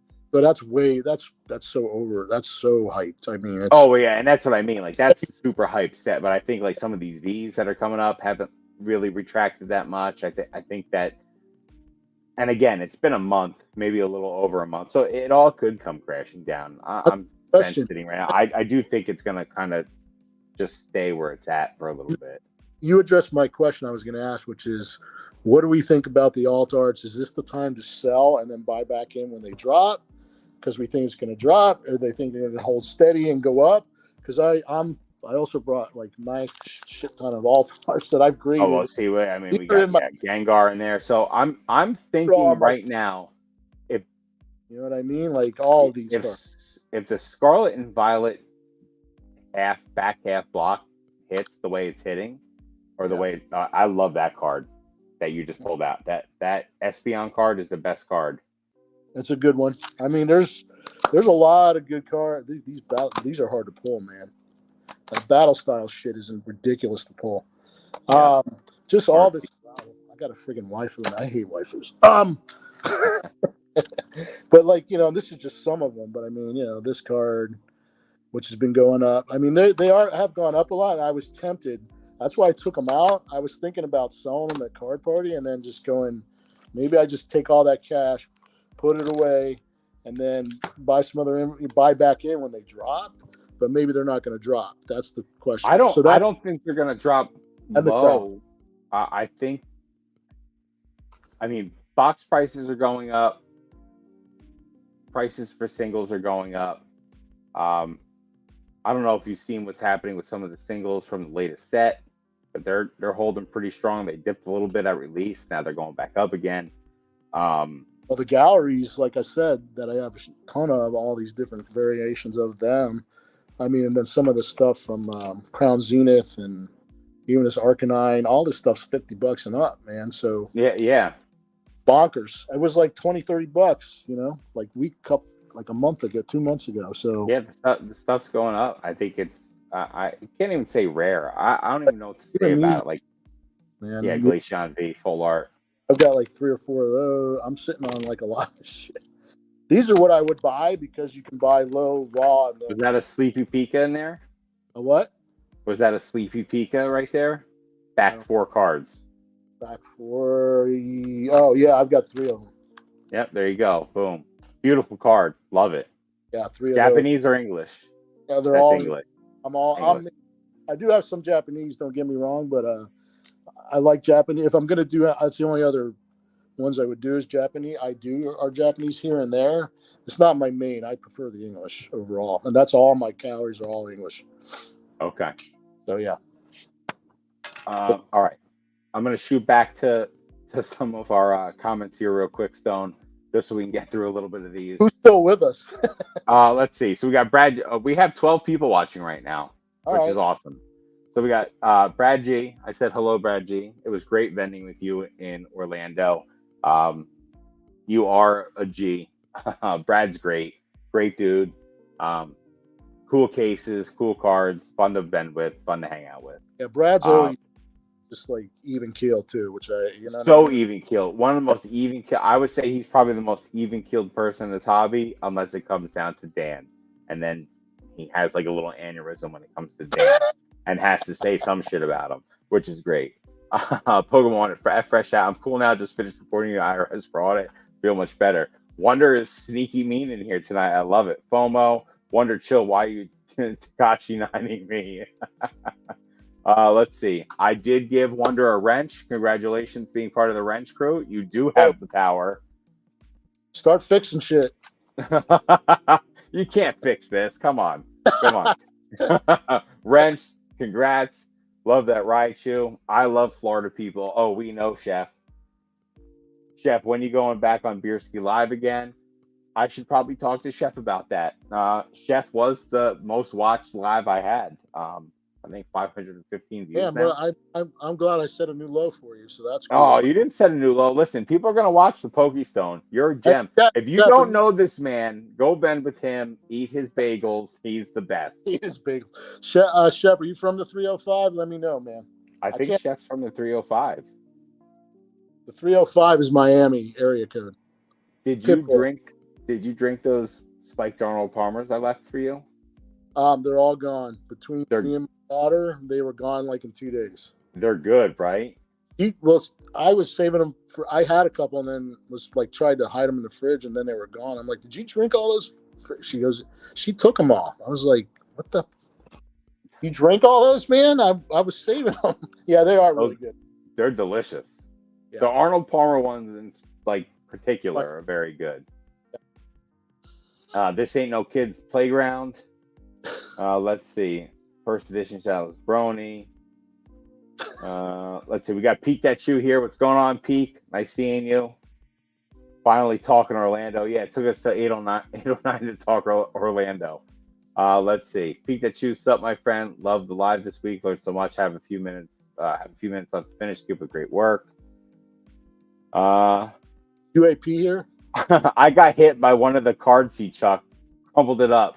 So that was Jason Page was flinging pocket cards at people at like 1,000,000 miles per hour when he was up on the stage singing "Go Pokemon Go" or whatever he was doing. Listen, dude's great. I'm gonna throw a little shade at Jason Page right now, so everyone get ready. I'm a very positive person when it comes to this hobby. I love it, but Jason Page, my man. Get someone else to introduce you on stage. Do not do your own promo on stage saying you are the voice. The greatest singer of all time. We can't do it. I will do it for free for you. Please have me up there. Introduced by Beerski. Just say that. Box Nostalgia Podcast at the bottom. #. I will do that for free. Just don't introduce yourself anymore, man. That was the biggest thing I've ever seen. I was like, it's so bad. And then the picture of him up behind him saying "Go Pokemon Go." He looks like a vampire. I don't know what's going on. On the greatest Pokemon, whatever the fuck he was saying. The voice of a generation. I hate trashing on people, but it's just Jason Page, man. Come on.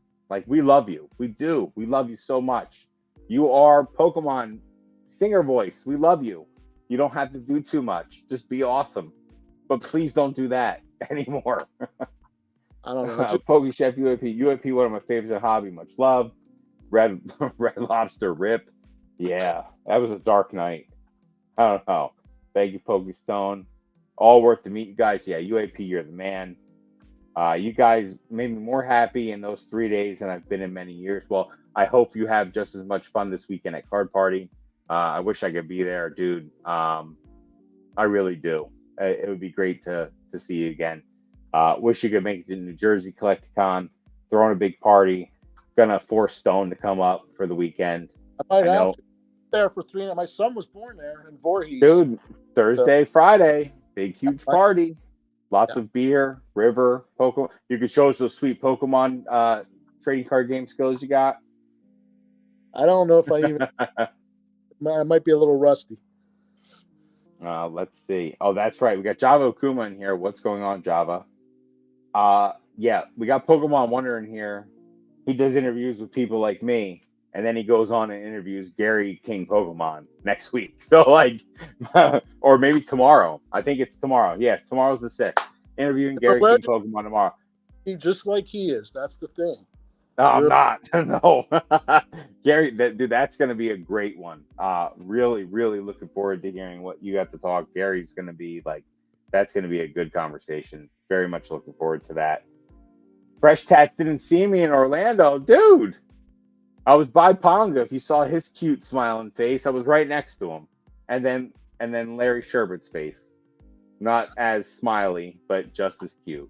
Larry's pretty smiley, dude. He's always laughing, and Larry was great. So Larry and I had a fun time venting next to each other. Has a good attitude. I like Larry. Yeah, Larry was fun. I'm excited to see him in New Jersey. Hopefully he comes to the Beerski Palooza. Whatever. He's doing his vampire streaming now at 3 to 5 a.m. or whatever. Oh yeah, he's got the weird hours. That's all right. That's when he gets the delusional people to overbet stuff. I love it. Fucked up people. That's how the casino, drunk people throwing their chips down. That's what he's going to get. we got Tennis Wolf in here saying Aaron is a Tennis Wolf. gem. Yeah, I sat next to him during dinner. Also met him during setup. Good guy, man, and another Florida guy. Yeah, dude. I met Tennis Wolf in Charlotte. We had good talks. Like I said, his friend Aaron is great. He's saying he's a gem. Yeah. Aaron is a gem. Had a great time. I don't know if you met Aaron. Actually, Aaron was sitting next to me at dinner at the Cabo Loco, I think it was. Or Libra. What was it? Cuba Libre, I think it was. Cuba Libre, yeah. Rum and Coke. I think that's what that is. So that's where we were. It's a drink, yeah. Okay. Glad you guys worked out that fun deal. Yeah, so Aaron and I did a deal for some graded cards and some binders. Like I said, it really worked out.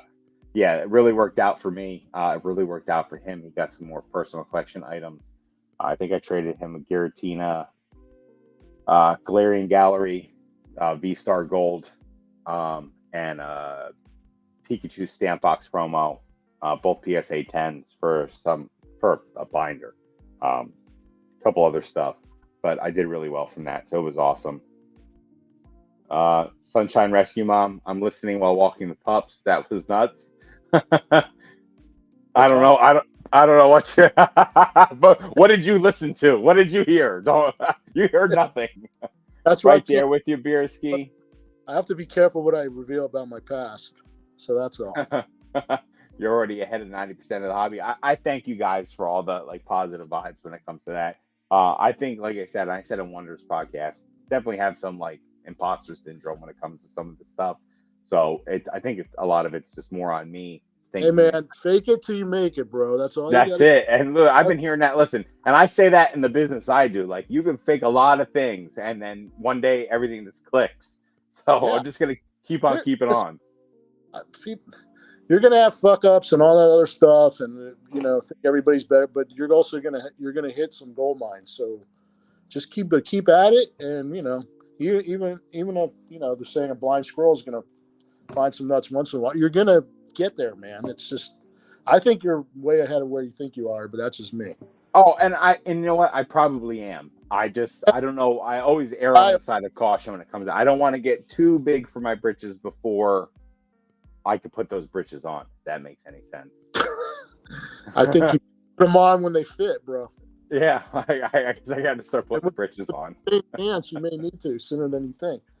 Right. Well, I mean, I got beer spilt all over them. That's it. I put new pants on. We got Dan in here, who's also a wrench. Congratulations.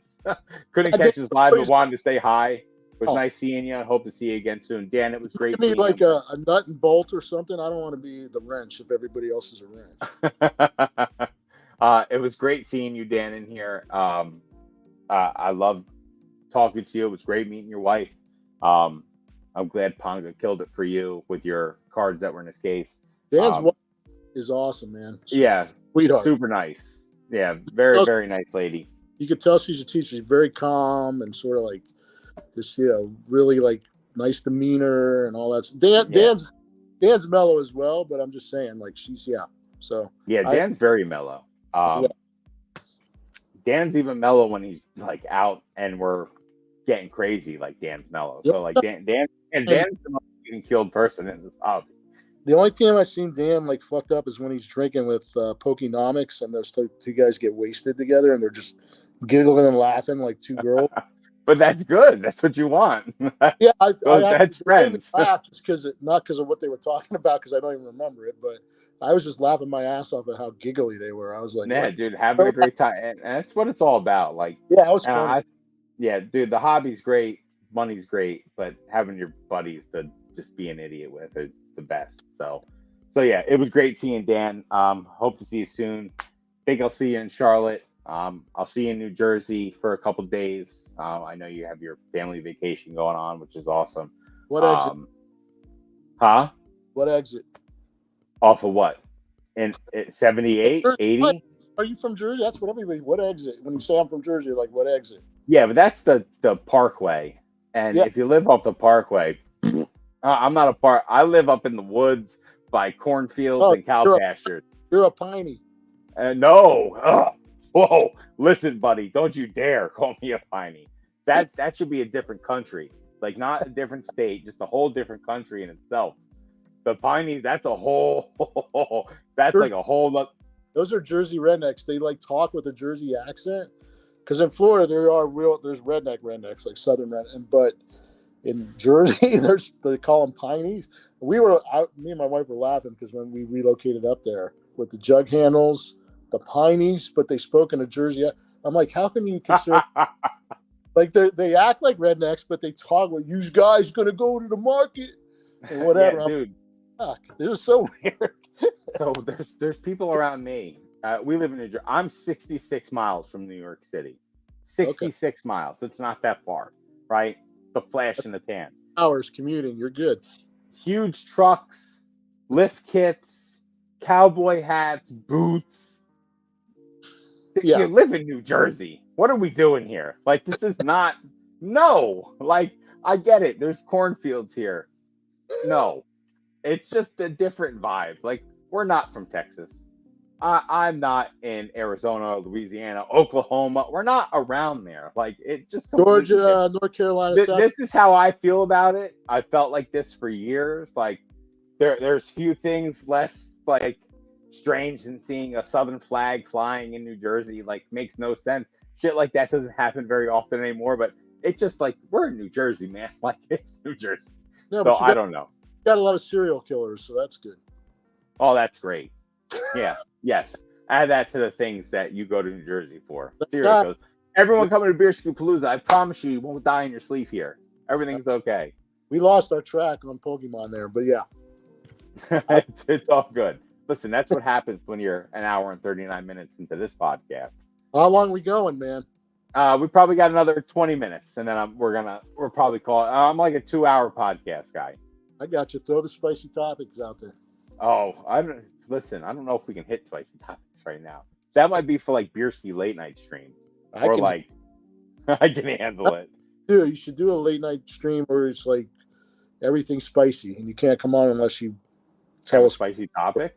Yeah, or tell a spicy story or whatever. I like that. PokeStone saying some stuff. That's good. I like it dropping some hints here. I listen.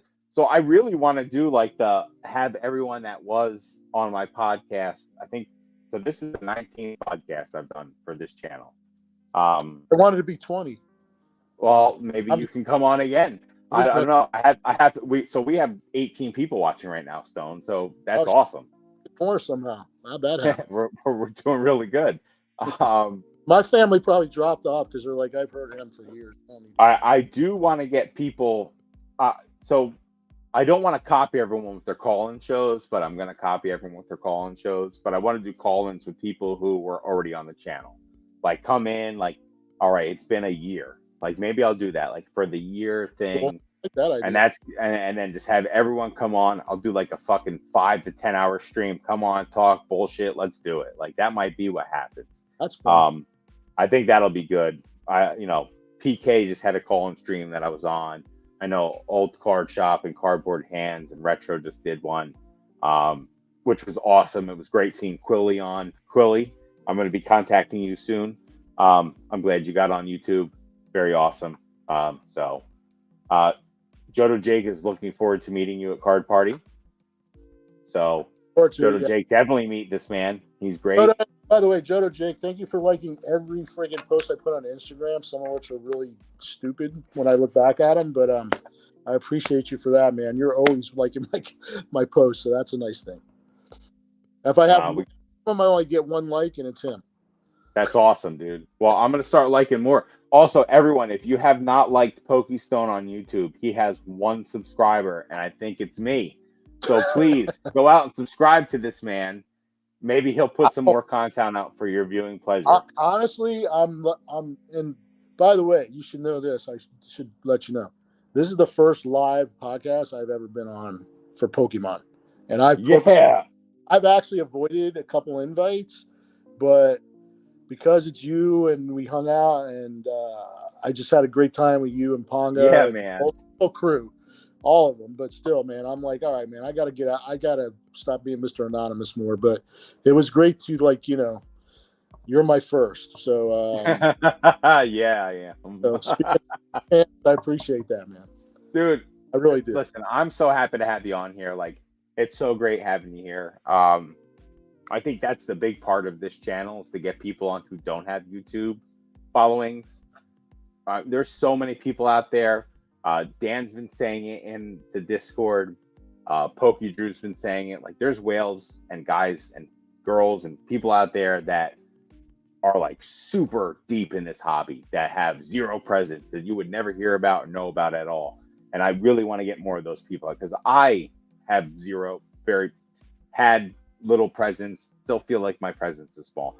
It's great getting people out here and like talking about Pokemon and like getting at like this. I have so much fun doing this. Like this is great. Like, look, man, 7 o'clock, it's almost 9 o'clock. Like, this is awesome. You're good at it. You're a gregarious guy. You're really good at sort of like the interactions and talking, and even at the show, like and you're fun to be around. So you're like a natural at it, which is good. So I mean, credit to you for that. I think you should do it more. I mean, you got a good thing going. So just keep at it. Thanks, Stone. I appreciate it. I'm going to keep going at it. Like, I have more fun doing this than a lot of things. So I was so fucking lazy and like wanted to actually put the time in. I would consider it, but I'd rather put the time in. I'll be your first guest. Let's do it. My first, Beerski. I'll be your first, baby. I love it. Never mind. PokeChef's from Hollywood. Also worked in Brickell for 8 years. Lived in North Miami and Carroll City for a bit too. Yeah, my wife went to North Miami High. That's when Chef found the homeless cocaine users in the back of his restaurant cooking stuff. It's still the best story of all time. Listen, man, when I was a kid, there was a mall like near my house, like called Dadeland Mall. And there was a liquor store like attached to the outside of it. And in the middle of the day, like 3 o'clock, cocaine cowboys in a van, like a kingpin was in there with his bodyguard in the liquor store, fucking pulled up with like submachine. I shit you not. Submachine guns opened the van door, shot up the whole liquor store with like shit. Killed the guy, the kingpin, his bodyguard, the guy that worked there, and like 2 innocent people in the place. And we would just go by there, like drive by it just to see the shit because they left it for like 2 or 3 weeks. It was fun. That's where I grew up, man. I was like, yeah. I mean, Miami's a melting pot anyway, which has its fun side, but it was like in the heyday of a lot of that crazy. Well, it used to be Pokemon. fucking crazy in Miami. I saw some stuff. That's a whole. See, if you do the midnight thing, I might talk about some of those things, which I can't share, and I'd have to block my family. But Block your face out. We'll get yeah, the deep voice going on. yeah, I have to do My that. name is Pokey. Put a big Redacted. put a wrench in front of me. That's it. Jason Page gonna take Kid's eye eventually, flinging them cards around. So I actually thought about that when he was just whipping those fucking things. Like, who is the first person that's gonna get a like paper cut in their eyeball and sue Collecticon? So like they got to be very careful with that because he ripped like 20 to 30 of them both days. I keep seeing videos of all these guys that are throwing their shit at the rock concerts and hitting people in the face and suing them for fortune. So like it's a thing now. So they you get blood out of a stone though. If Jason Page is doing this every Collecticon 2 days in a row, things might be a little tough for him. I don't know. Jason Page, sorry. I'm on the train of hate right now. I apologize. Drama llama. You really haven't said any really bad stuff about him, in my opinion. But Jason Page, the intro it was the end when he just went out there. The voice of a generation. When he's in there talking to that microphone, I hadn't really looked up, so I thought it was like really somebody introducing him because no, it was him. Big voice and the greatest showman in the world and a legend from the foot. I'm like, oh my god, you're fucking singing about yourself. This is the worst thing I've ever seen. And then I didn't care about the song and the stupid after that. The guys go Pokemon Go. So we got Aaron Smith in here. So this is Aaron, who I was talking about before. Yes, dude, the bundle trade was great. Aaron's the best. Yeah, it. Hopefully you guys see him soon. He'll be at a bunch of stuff. Yo, Aaron Smith. Let's see. Brad G. Cards, Larry's the GOAT. Aaron, I think I met you when you were setting up, didn't I? I think so. So. I don't know Aaron's awesome, dude. Yeah. Brad G. Cards, Zombie Hours. Love Brad G. Too many bald guys to notice Pongs. Yeah, it was nice meeting Ponga, you, man. Ponga didn't come on your podcast? So Ponga's always MIA on my podcast. He makes Dan's office hours every time, but misses my podcast. He might be sour that I asked to take the bye week for box nostalgia when we got home from Orlando. That's okay. I still love Ponga. I think Ponga still loves me. We'll make up and we'll have our next episode next week. But it would have been nice to see him in here. Would have been really nice, Ponga. Yeah. Fuck. What the? This is bullshit. First of all, it's fuck you, Ray. Now then, it's fuck you, Ponga too. Oh man. Let's see. Tennis Wolf, rum and coke with a lime. Very good. I'm sorry, it's with the lime. I don't put vegetables or fruits into my rum and coke. And the coconut. Is PokeStone ready for card party? I think the answer, hipster, is yes. I was born ready. As long as Mr. Page doesn't show up. We got the green shiz in here. What's up, Mr. Shiz? Stone, what's good? Hope you're doing well. Yeah, I think that the first time you met Shiz was at BJ's? No. Oh, in Orlando the year before, right? Ended. So last year he was in my section. So not my section, but ours. Oh, that's right. That's when Shiz brought the section down. Yeah, that's when he sold like $3 worth of Pokemon, Yu-Gi-Oh, whatever that bullshit is that nobody. Oh, that's great. No, I'm just kidding. No, he's a good guy, man. I actually, and the Slab podcast is very good too, by the way. So plug for that. But I actually enjoy it. Shout out Slab podcast. They shouted me out in there. I just haven't gotten around to commenting on it. I've been so damn busy since coming off of the Stones concert and all the other shit I've been doing after. But thank you for that. That was nice of you guys. So appreciate that. Yeah, they're dude. Slap podcast great. Professor Oak, meeting him. I was so happy to see Oak. He came up, snuck up on me, came right to the side of me, and was like, Beerski. I turned around. I was like, oh man, it's Oak. I gave him the biggest hug ever. I had him sign the U Nagaba or the Oak Nagaba card. Actually, I'm gonna pull that out right now. Let's see. I think it's right here. Oh, it is. All right. So for all those who haven't seen it. Also, all right, so I got a couple things. I got the 4th beer from the Divorced Dads, TCG, Court of Chaos, which is hysterical that it's the Court of Chaos. But it's the 4th beer, and it's signed by Fuji-san, which is awesome. Thank you very much. And then I had Professor Oak sign the 1-of-1 Oak Nagaba. It only gets more expensive, people.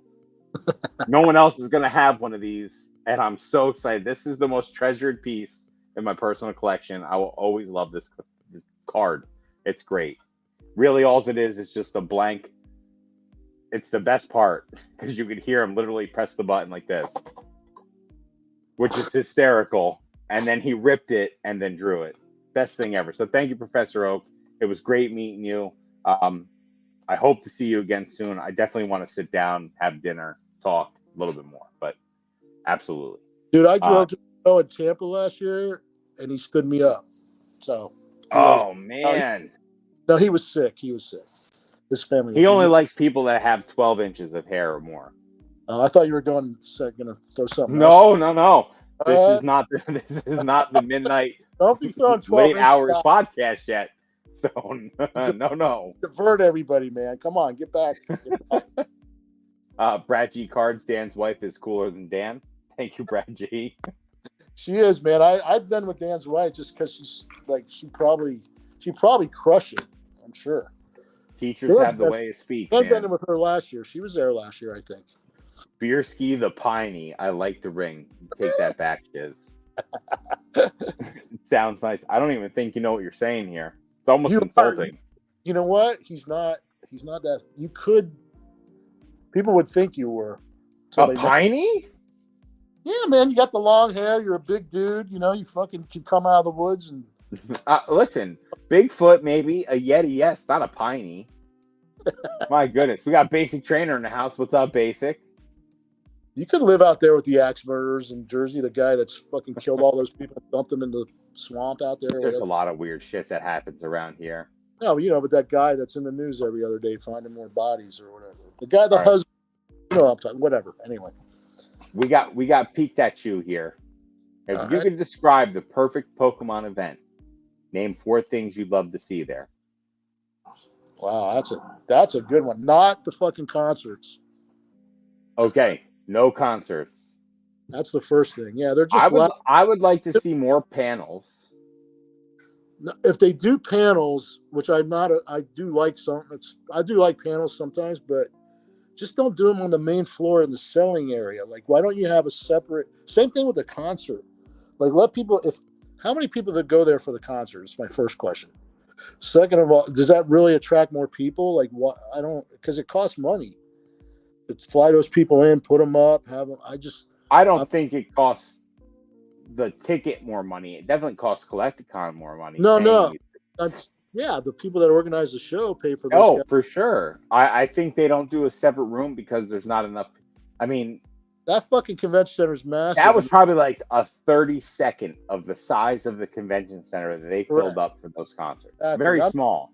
I could do without those. But then maybe they just need to put in a spot that's not a main area, because I do think that hurt our section being so close to that. People kind of avoided that area. I agree, and the panel, like, we were pretty close to it, and I still couldn't hear what they were saying. So they were also very short and poorly thought out panels. I think that it could be done. I think that they need to maybe look at what Card Party's doing, because Card Party's smart with the panels they do. They have the influencers of the hobby up there. That's awesome. Happy about it. So yeah, I agree. I think the music needs to go. I think honestly, I don't know why there's not raffles done by Collecticon when you walk in. Raffle for this card. There's certain things that they could do to make money that would be more engaging customer wise than like these concerts. Like a raffle would be awesome. $5 to $10 raffle. Buy other, you go to any golf tournament you go to, they have where you put the tickets in the bag. There should be stuff like that where they're just running raffles, 50-50s. They should be running all this stuff. So I think some of those would be good. I'm gonna say this too. Food, man. Yeah, that's a good one. I was going to bring that up. Food. Like there needs to be. It doesn't have to be food trucks. Maybe it just needs to be a food section where they could bring vendors in to actually do food as well. Maybe some Pokemon inspired food, stuff like that. Like I think that's a huge thing that's being missed in the collecticon sphere or any, Make vending money sphere. because you could pre-order. You could, especially with the vendors, because it's hard to leave your booth, right? Dude, on your phone, it should be a vendor app. Correct. Through So I order the food, and I could have some decent choices, and then they could just drop it off at the booth, and I don't have to fucking leave to go find somewhere to eat, stand in line, which takes longer and all that shit. It's a royal pain in the ass, and it kind of sucks. So if you want anything like fresh or hot, it sucks on the vendor side, right? I mean, I brought the bagels, this, that. Those are great for the morning, but like that's a thing. And then my other one was going to be the grading shit where they have the middleman there with a giant PSA sign, and then like I'm not listen. I used middlemen when I started, so I don't hate them all, and they were actually cheaper than PSA at the time.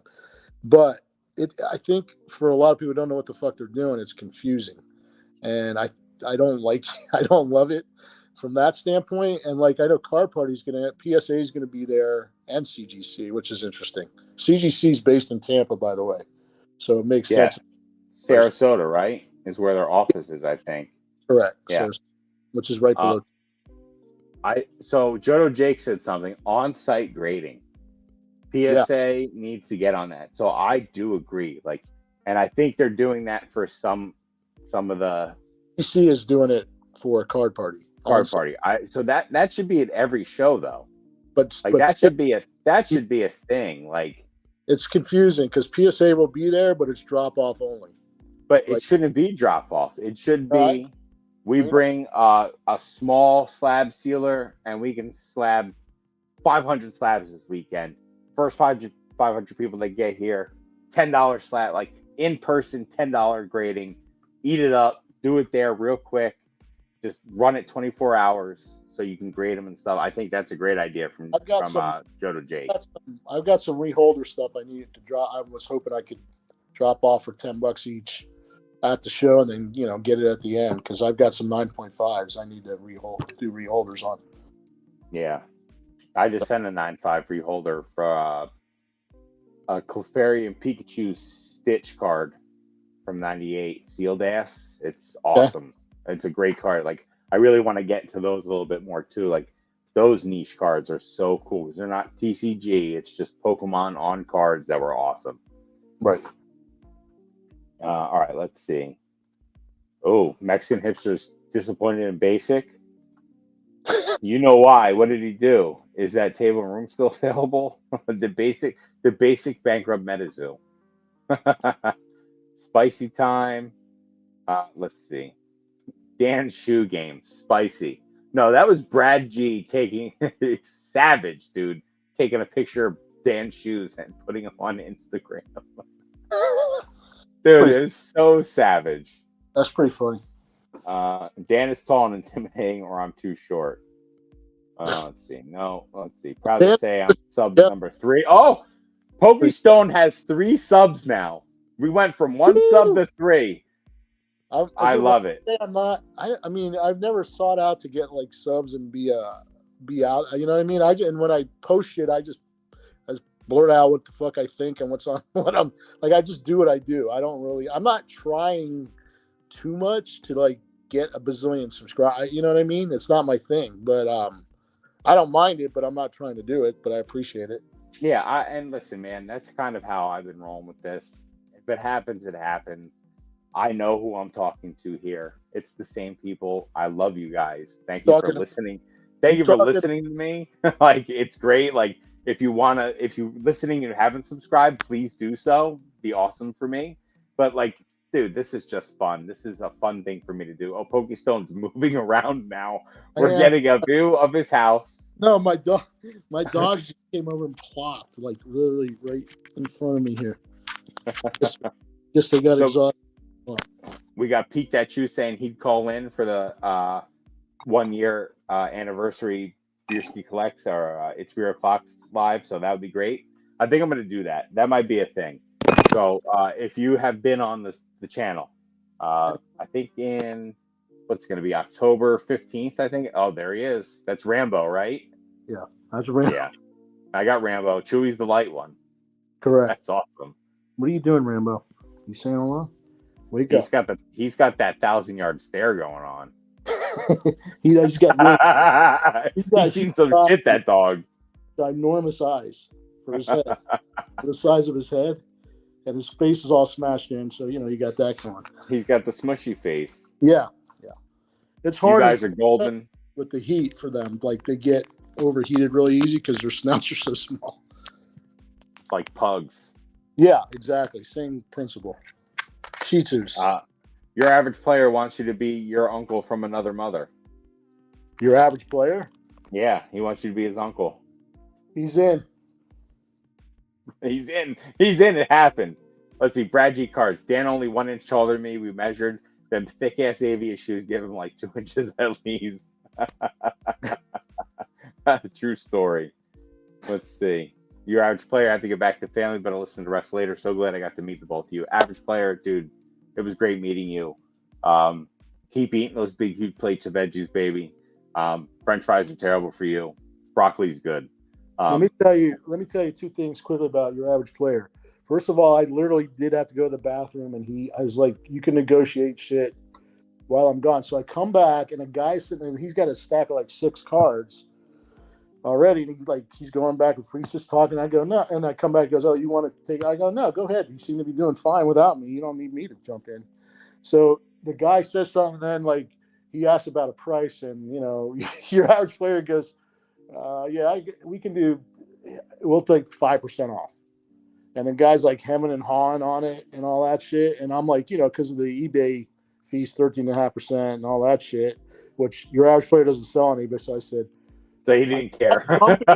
I jump in right there, and I'm like, I don't want this guy. I'm not losing this guy, even though your average player did all the work on it and was going to hold for 5% and probably get it. I'm like 10%, just like that. Okay. And he was like, yeah. I'm like, I'm not giving that shit up. So it was pretty funny. And I'm like, damn, man, you're hardcore. And then as we're closing the show, I started talking to the cop a little bit. And then your average player came by, the police officer, literally with his guns and his whole shit. And he goes, yeah, I go, are you into Pokemon or what? He goes, yeah, I was into Blastoise as a kid and all that shit. Your average player starts like, hey, are you interested in a couple cards? So he just starts selling them. And then the guy ended up buying 3 cards from me. And we were literally trying to get out of there. So I sold 3 cards to a cop in his he was a cop at security at the show. Oh, yeah. At the end of it. And your average player was involved in both those deals. So credit to him. UAP crushing it. Yeah, exactly. So I'm like, this guy's not even from our country. He's fucking. I was serious. I'm like, I'm just gonna leave and let him negotiate all my shit for me and go. I'm gonna go on the lazy river because I don't need to be. Just sell my shit and I'll give you a commission later. I'll give bagels for life. Bagels for life. I'll send those shit to Norway. So I'm like, yeah, well, you need to get them. But he also said to me a really nice thing at the end. He goes, I know you're a few years older, and I'm only in my 20s. But he goes like this. He straight up. He goes, you have a young soul. Yeah, that's awesome, dude. I was like, that's pretty nice, man. That he said it, and he said it sincerely. So that was nice of him. And I think you do. You were super fun to hang out with. You were just one of the you're not I don't know I don't know how you feel about yourself, but you definitely have a young soul, dude. You're not a boomer for sure. Yeah, my kids call me that to tease me, hey, boomer. I'm like, shut up.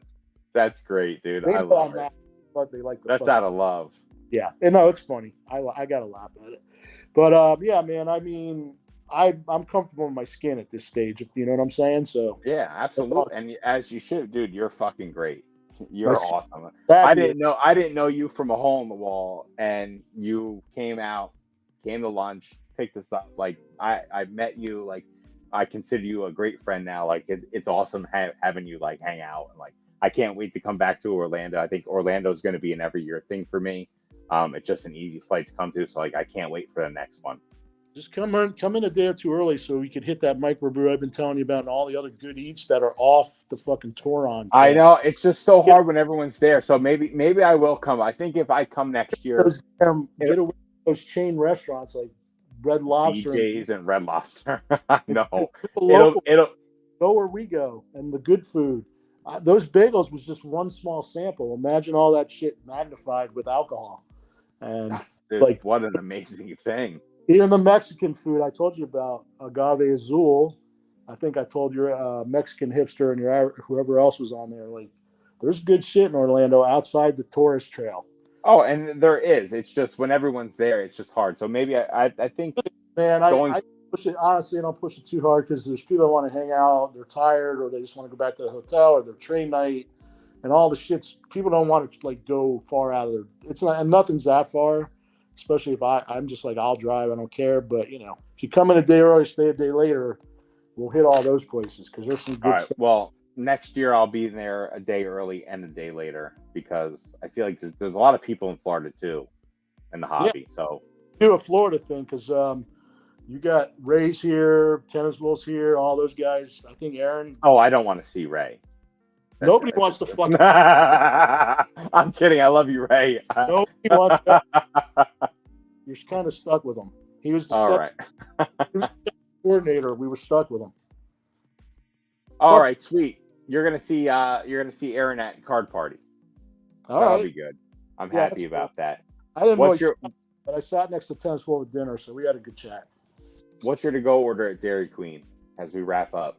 There's what the fuck is the place called? Oh, Twisty Treat.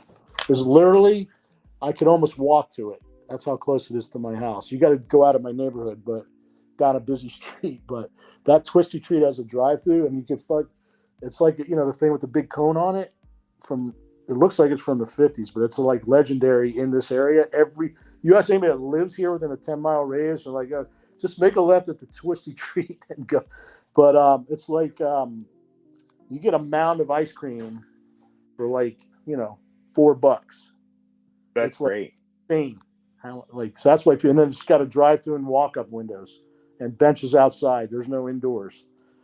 Perfect. It's a classic over here in the swinging world. Those are the best places. So that's Yeah, how we used to get the jobs as iron workers back in the day. They would yeah. just say, make a left at this bar and drive down that road and you'll see the crane. So like I get all about that. Like that's 100%. I get that. Get Yeah. wrecked. You just got PokeStones, Greenie. I wish I could remember what we were talking about because everyone's going boom. Piney is that slur. Yeah, dude, don't call me a piney. That's just so Oh, mean. he's all Like offended by it. dude, because listen, you're not from New Jersey, dude. Who, me? They're weird down there. I live Listen, there. I'm sorry.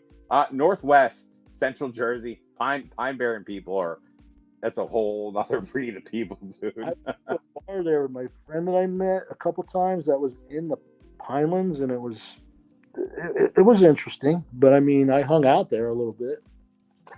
Yeah, I mean, it's literally what you think it is. It's just miles of pine trees and weird stuff going on. They wanted me to play. New Jersey has a whole thing called Weird NJ.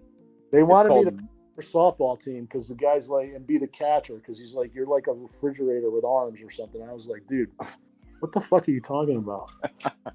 I've heard of someone be described as a refrigerator with legs before, but never with arms. So that's good. That's what he said to me. So I guess I got along with him, but I don't know. Oh man. Yeah. You could fit right in, Beerski. You got the look. But however, you're a little more gregarious and fun and all that. They're just weird. I'm telling you, it's a different country down there. It's a strange thing. Let's see. Great thing about Card Party, the vending hall and panels are in separate rooms. Yeah, that's awesome. Yeah. Let's see. I'd like to have seen some of them actually, if they were like ones I would be. I mean, it'd be good to like have people talk about grading. Also, like a Nat Turner there, some shit like that. Like they just those kind of things would be good. Yeah, I think big stuff like that. It would be good to have, even if there was like a marquee, like Collecticon made like this is our marquee show, like every year. This is like the big one where you have CGC, Beckett.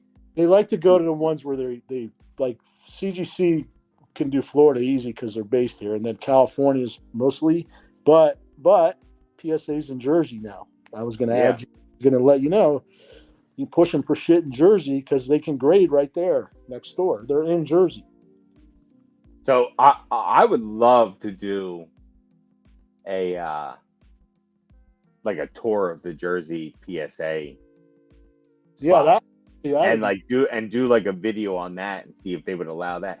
I don't even know if they do that. I think it's more of like a PK thing because he knows Nat Turner now.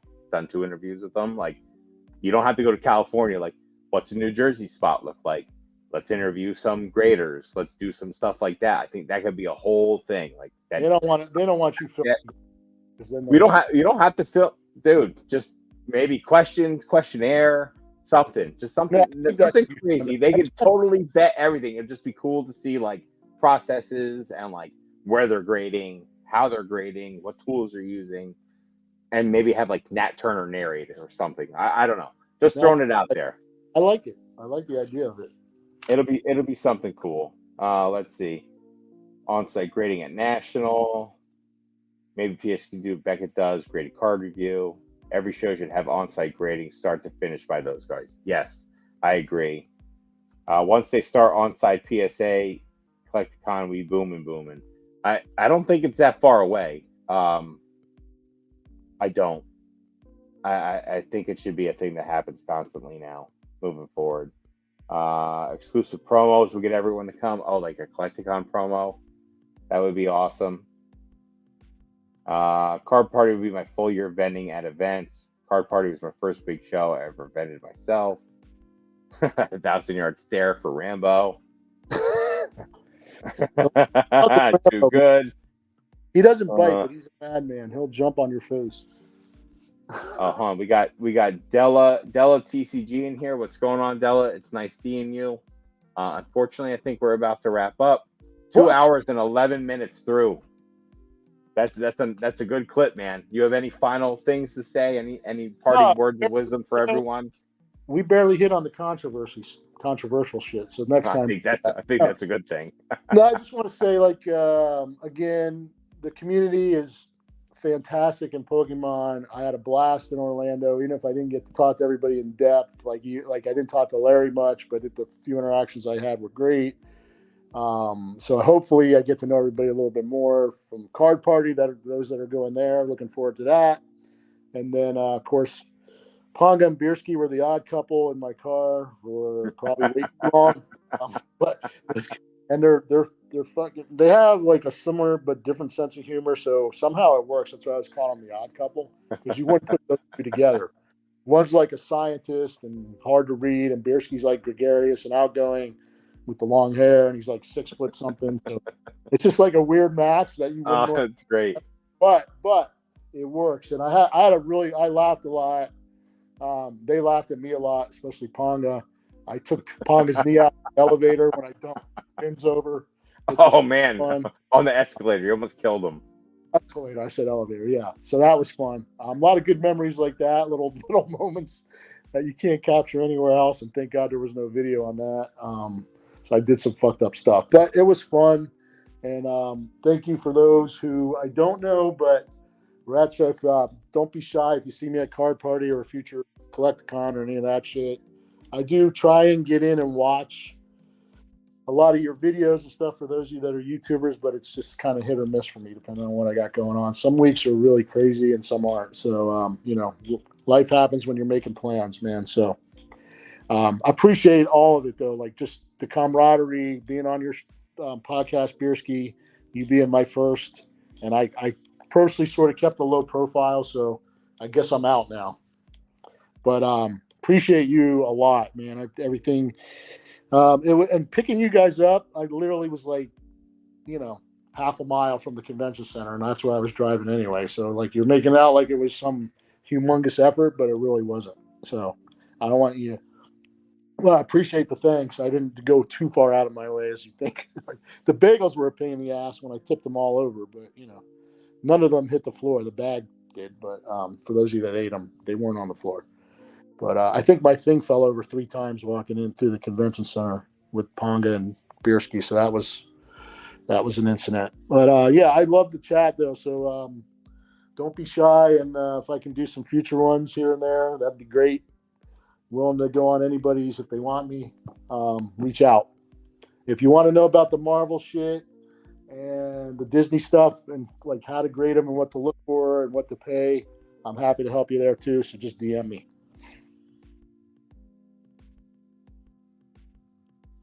Beerski, I can't hear you, man. Mike's not muted now, right? Can you hear me now? All right. Awesome. So my other headset died, so now I'm putting on my gaming headset. So I just want to say thank you so much for being on, Stone. I really do appreciate you being here. You picking me up, picking Pong up was awesome. I know you said it wasn't a lot, but it meant a lot to us. Hanging out with you was great. Getting to know you was great. Thank you for coming on tonight. And to everyone that came here tonight to watch, everyone that commented, is going to leave comments. Thank you for being here. 19 episodes, 20 next time. We're really looking forward to keep this freaking train rolling. So I appreciate everyone. Thank you so much for watching, and I hope everyone has a good night. Later. Peace.